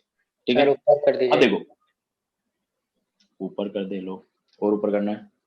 हाँ फिर क्या था, बस बस ठीक है, कर लीजिए। तो इसके एग्जांपल्स अपन लेते हैं। देखो कि पहले का अपन एग्जांपल ले ले, जैसे मान लो कि अपने पास दे दिया जाए NaH, और एक और दे दिया मान लो कि तुमको लिथियम एल्यूमिनियम हाइड्राइड। ठीक है, अब देखो NaH है अपने पास, तो पहला अगर तुम चाहो तो इक्वेशन बना सकते हो, या फिर इसको तुम डायरेक्ट भी सोच पाओगे, मैं भी बताऊंगा किस तरह की डायरेक्ट सोचना है। तो इक्वेशन अगर अपन पहले बनाएंगे तो अपन क्या लिखेंगे, देखो कि सोडियम और हाइड्रोजन है तो oxidation number of sodium plus oxidation number of hydrogen equal to net charge अपने पास क्या है 0, नंबर दोनों का 1 है इसलिए अपने 1 1 रखा है। अब अपने यहाँ पे देखा कि अपने पास सोडियम है और हाइड्रोजन है, तो पहले पॉइंट में ही अपने पास क्या था, sodium that is alkali metal, तो अपने बोला था कि अल्कली मेटल को अपन क्या दे असाइन करेंगे +1। तो इसको अगर अपन ने +1 दे दिया तो दूसरा जो बच्चा हाइड्रोजन उसका अपने को कैलकुलेट करना है इस इक्वेशन से, तो इक्वल टू 0। तो यहाँ से अपने पास ऑक्सीडेशन नंबर ऑफ हाइड्रोजन क्या आ जाएगा -1। ये समझ में आया क्या? चलो यस सर। हाँ, अब सेकंड वाले में आ जाओ। देखो यहाँ पे अपने पास 3 एटम है, तो पहले तो अपन इक्वेशन बनाएंगे कि एक लिथियम है, एक एल्यूमिनियम है, 4 हाइड्रोजन है, और टोटल मॉलिक्यूल को अगर देखूं तो नेट चार्ज क्या है 0। तो लिथियम की वजह से 4 that is oxidation number of lithium plus oxidation number of aluminium plus 4 into oxidation number of hydrogen equal to अपने पास क्या होना चाहिए 0। तो अपने पास, हाँ अभी अपने पास क्या आ गए, 3 एटम आ गए, लिथियम एल्यूमिनियम हाइड्रोजन। तो अब अपने को 2 को असाइन करना पड़ेगा। अब क्योंकि अपने तो अभी पहला ही पॉइंट पढ़ा है तो अभी तुमको सोचना नहीं पड़ रहा होगा कि किसको असाइन करेंगे। तो पहला पॉइंट अपने पढ़ा है तो पहले पॉइंट में ही अपने पास क्या है, लिथियम और एल्यूमिनियम है। तो लिथियम जब आ जाता है तो इसको अपन देते हैं +1, एल्यूमिनियम जब आ जाता है इसको अपन देते हैं +3। तो हाइड्रोजन का अब अपने को कैलकुलेट करना है, तो +1 +3 ये हो गया +4 into oxidation number of hydrogen equal to 0। यहाँ से अगर हाइड्रोजन के लिए निकालोगे तो कितना आएगा, वापस -1। तो ये चीज तुमको पता, शायद बहुत सारे लोगों को ऐसा याद रहता है जब 10th में पढ़ के आते हो कि हाइड्रोजन हमेशा +1 होता है, तो ये भी चीज तुम्हारी क्लियर हो जाना चाहिए कि हाइड्रोजन हमेशा +1 नहीं होता है। यहाँ पे दिख रहा होगा तुमको। एक दो एग्जाम्पल और लेते हैं इसी से रिलेटेड। जैसे अपने पास मान लो कि क्या आ गया एग्जाम्पल, अगला तुमको बोले जाए OF2 या फिर O2F2। ठीक है, तो इसमें पहले तो भाई इक्वेशन बनाओगे कि ऑक्सीजन की अपन लिखे oxidation number of oxygen +2 into oxidation number of fluorine equal to अपने पास क्या आएगा 0। यहाँ पे लिखोगे तो 2 into oxidation number of oxygen +2 into oxidation number of fluorine equal to net charge यहाँ पे भी क्या है 0। अब 2 एटम है ऑक्सीजन और हाइड्रोजन, तो ऑक्सीजन और हाइड्रोजन में सॉरी ऑक्सीजन और फ्लोरीन, तो ऑक्सीजन और फ्लोरीन में से किसी एक को असाइन करना पड़ेगा। तो तुमको वही ये जो पॉइंट्स अपन लिखेंगे लास्ट में मैं इनको समरी करके भी लिखा दूंगा, तो तुमको चेक करना ज्यादा आसान रहेगा। एक छोटा सा टेबल बनाएंगे तो उस टेबल को तुमको हर टाइम माइंड में रखना है, फिर तुम वहां से इजीली देख पाओगे कि प्रायोरिटी ऑर्डर में सबसे पहले कौन आ रहा है। तो अगर देखोगे तो प्रायोरिटी ऑर्डर में अभी तो अपन ये लिखा है फ्लोरीन ही आएगा पहले, तो पहले पॉइंट में फ्लोरीन है तो फ्लोरीन अपने पास क्या दे देंगे इसको -1। तो फ्लोरीन को अगर अपन -1 देते हैं तो oxidation number of oxygen +2 into -1 equal to अपने पास क्या है 0। तो ऑक्सीडेशन नंबर ऑफ ऑक्सीजन अपने पास क्या आ गया +2। तो देख सकते हो ऑक्सीजन +2 भी हो सकता है, ऑक्सीजन जरूरी नहीं कि हमेशा -2 ही हो। इसी तरीके से अगर अपन बात करें सेकंड वाले एग्जांपल में, तो यहाँ पे भी अपने पास क्या है, ऑक्सीजन है और फ्लोरीन है। क्योंकि पहले पॉइंट में अपने पास फ्लोरीन आ रहा है तो प्रायोरिटी ऑर्डर में फ्लोरीन पहले आ जा रहा है, तो फ्लोरीन को अपन क्या देंगे, -1। तो 2 into oxidation number of oxygen plus 2 into -1 equal to 0। तो यहाँ से अपने पास क्या आ जाएगा, oxidation number equal to oxygen का कितना जाएगा, +1। समझ में आ रहा है कि यस सर। प्रायोरिटी ऑर्डर क्या बताया सर प्रायोरिटी ऑर्डर से क्या मतलब है?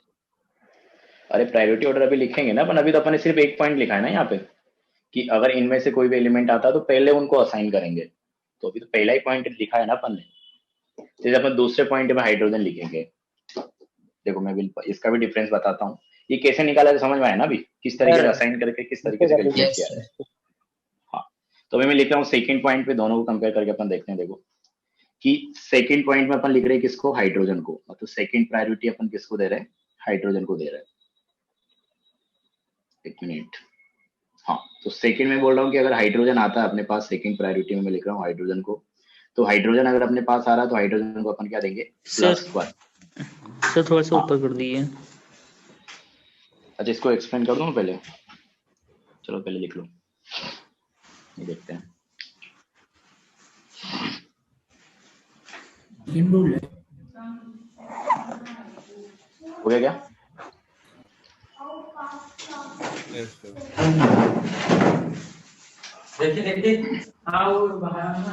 अब देखो, अब अपन यहाँ पे जैसे सेकंड प्रायोरिटी पे अपन लिख रहे हैं किसको, हाइड्रोजन को, तो सेकंड प्रायोरिटी में म्यूट कर लो यार। हाँ, सेकंड प्रायोरिटी में अपन हाइड्रोजन लिख रहे हैं, सेकंड प्रायोरिटी में अपन हाइड्रोजन लिख रहे हैं, तो देखो इसका क्या मतलब है कि अपने पास जैसे अपन देखो एग्जांपल लिया था क्या, एक तो लिया था लिथियम हाइड्राइड, इसी को ले लेते हैं, या कोई नया एग्जांपल ले लेते हैं, जैसे मान लो कि अपन ने ले लिया क्या, MgH2। अब देखो यहाँ पे प्रायोरिटी ऑर्डर का क्या मतलब था, वो अपन अभी बात करने वाले हैं।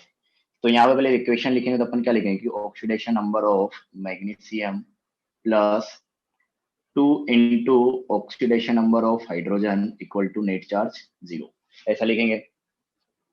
तो अब अपने को वही है कि मैग्नीशियम और हाइड्रोजन में से किसी एक को असाइन करना है और दूसरे का अपने को चार्ज बैलेंस से निकालना है।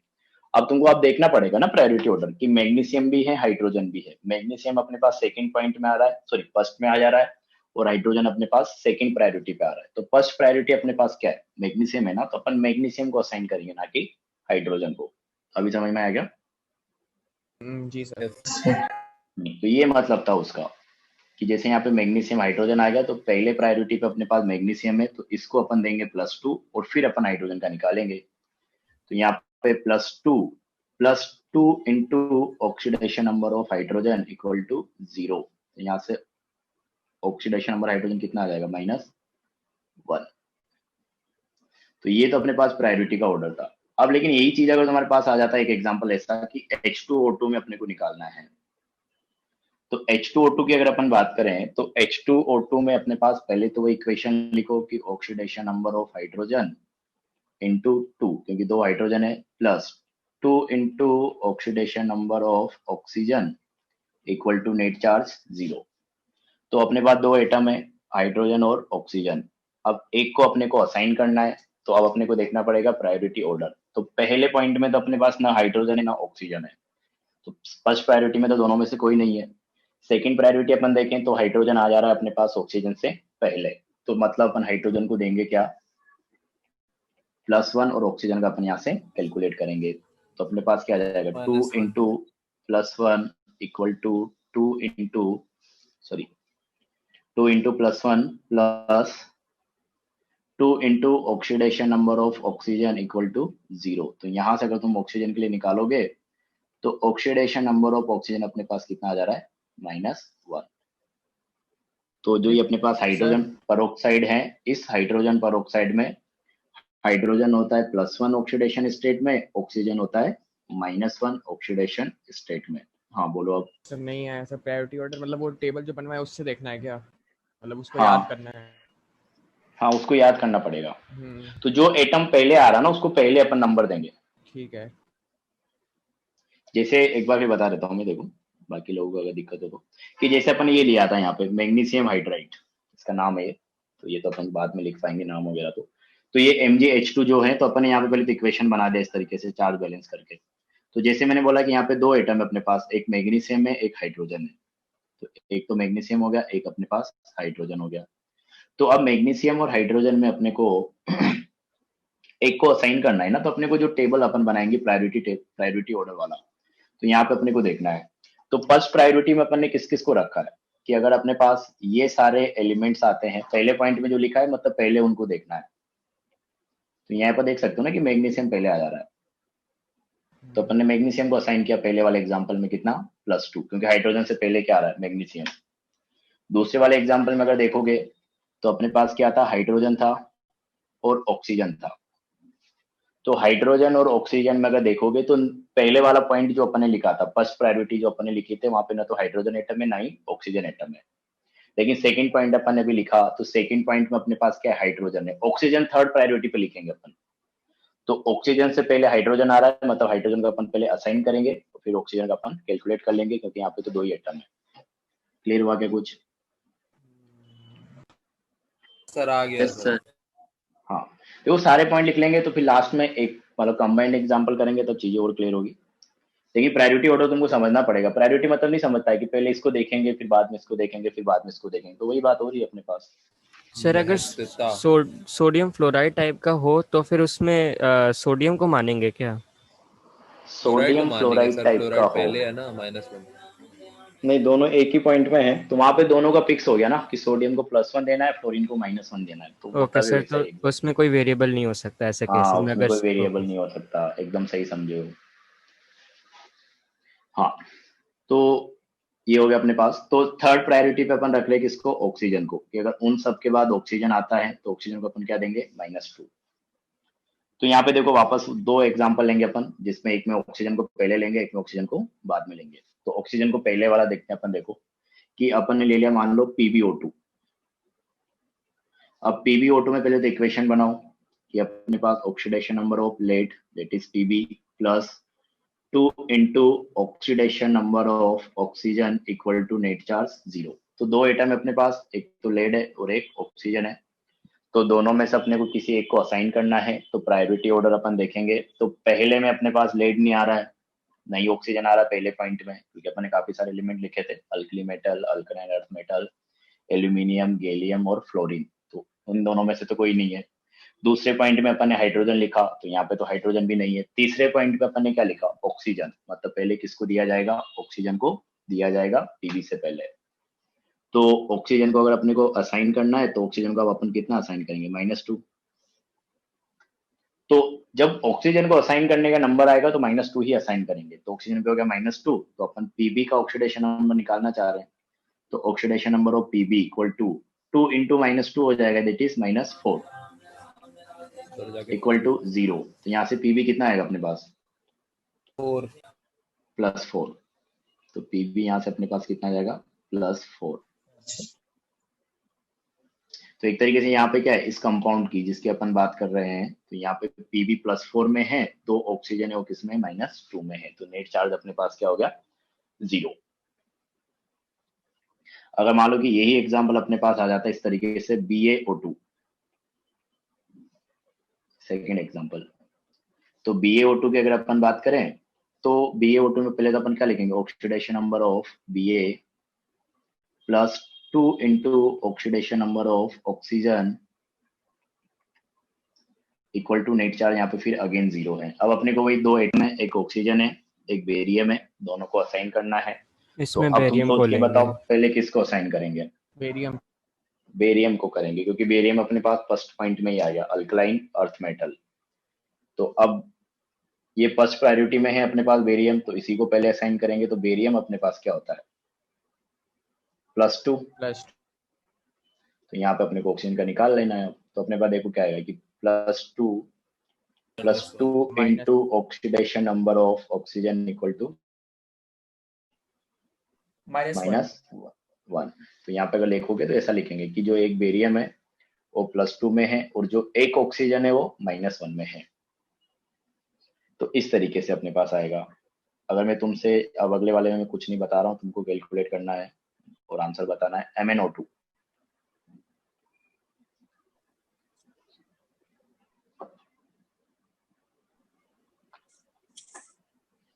इसमें क्या आएगा?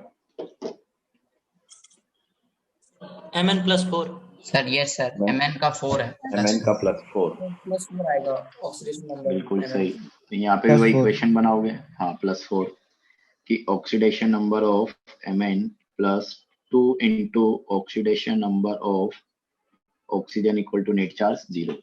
तो Mn और ऑक्सीजन में से किसी एक को असाइन करना है। तो अगर प्रायोरिटी ऑर्डर में देखोगे तो Mn तो कहीं पढ़ा ही नहीं अभी तक, तो ऑक्सीजन ही पहले आएगा, तो ऑक्सीजन को अपन असाइन कर देंगे क्या -2। तो इसका अगर निकालोगे तो मैं डायरेक्ट लिख दे रहा हूँ, सोल्व करने पे यहाँ पे Mn का आ जाएगा क्या +4। तो यहाँ पे देखोगे तो Mn +4 है, ऑक्सीजन तुम्हारा -2 है। तो ऐसे देखना है तुमको।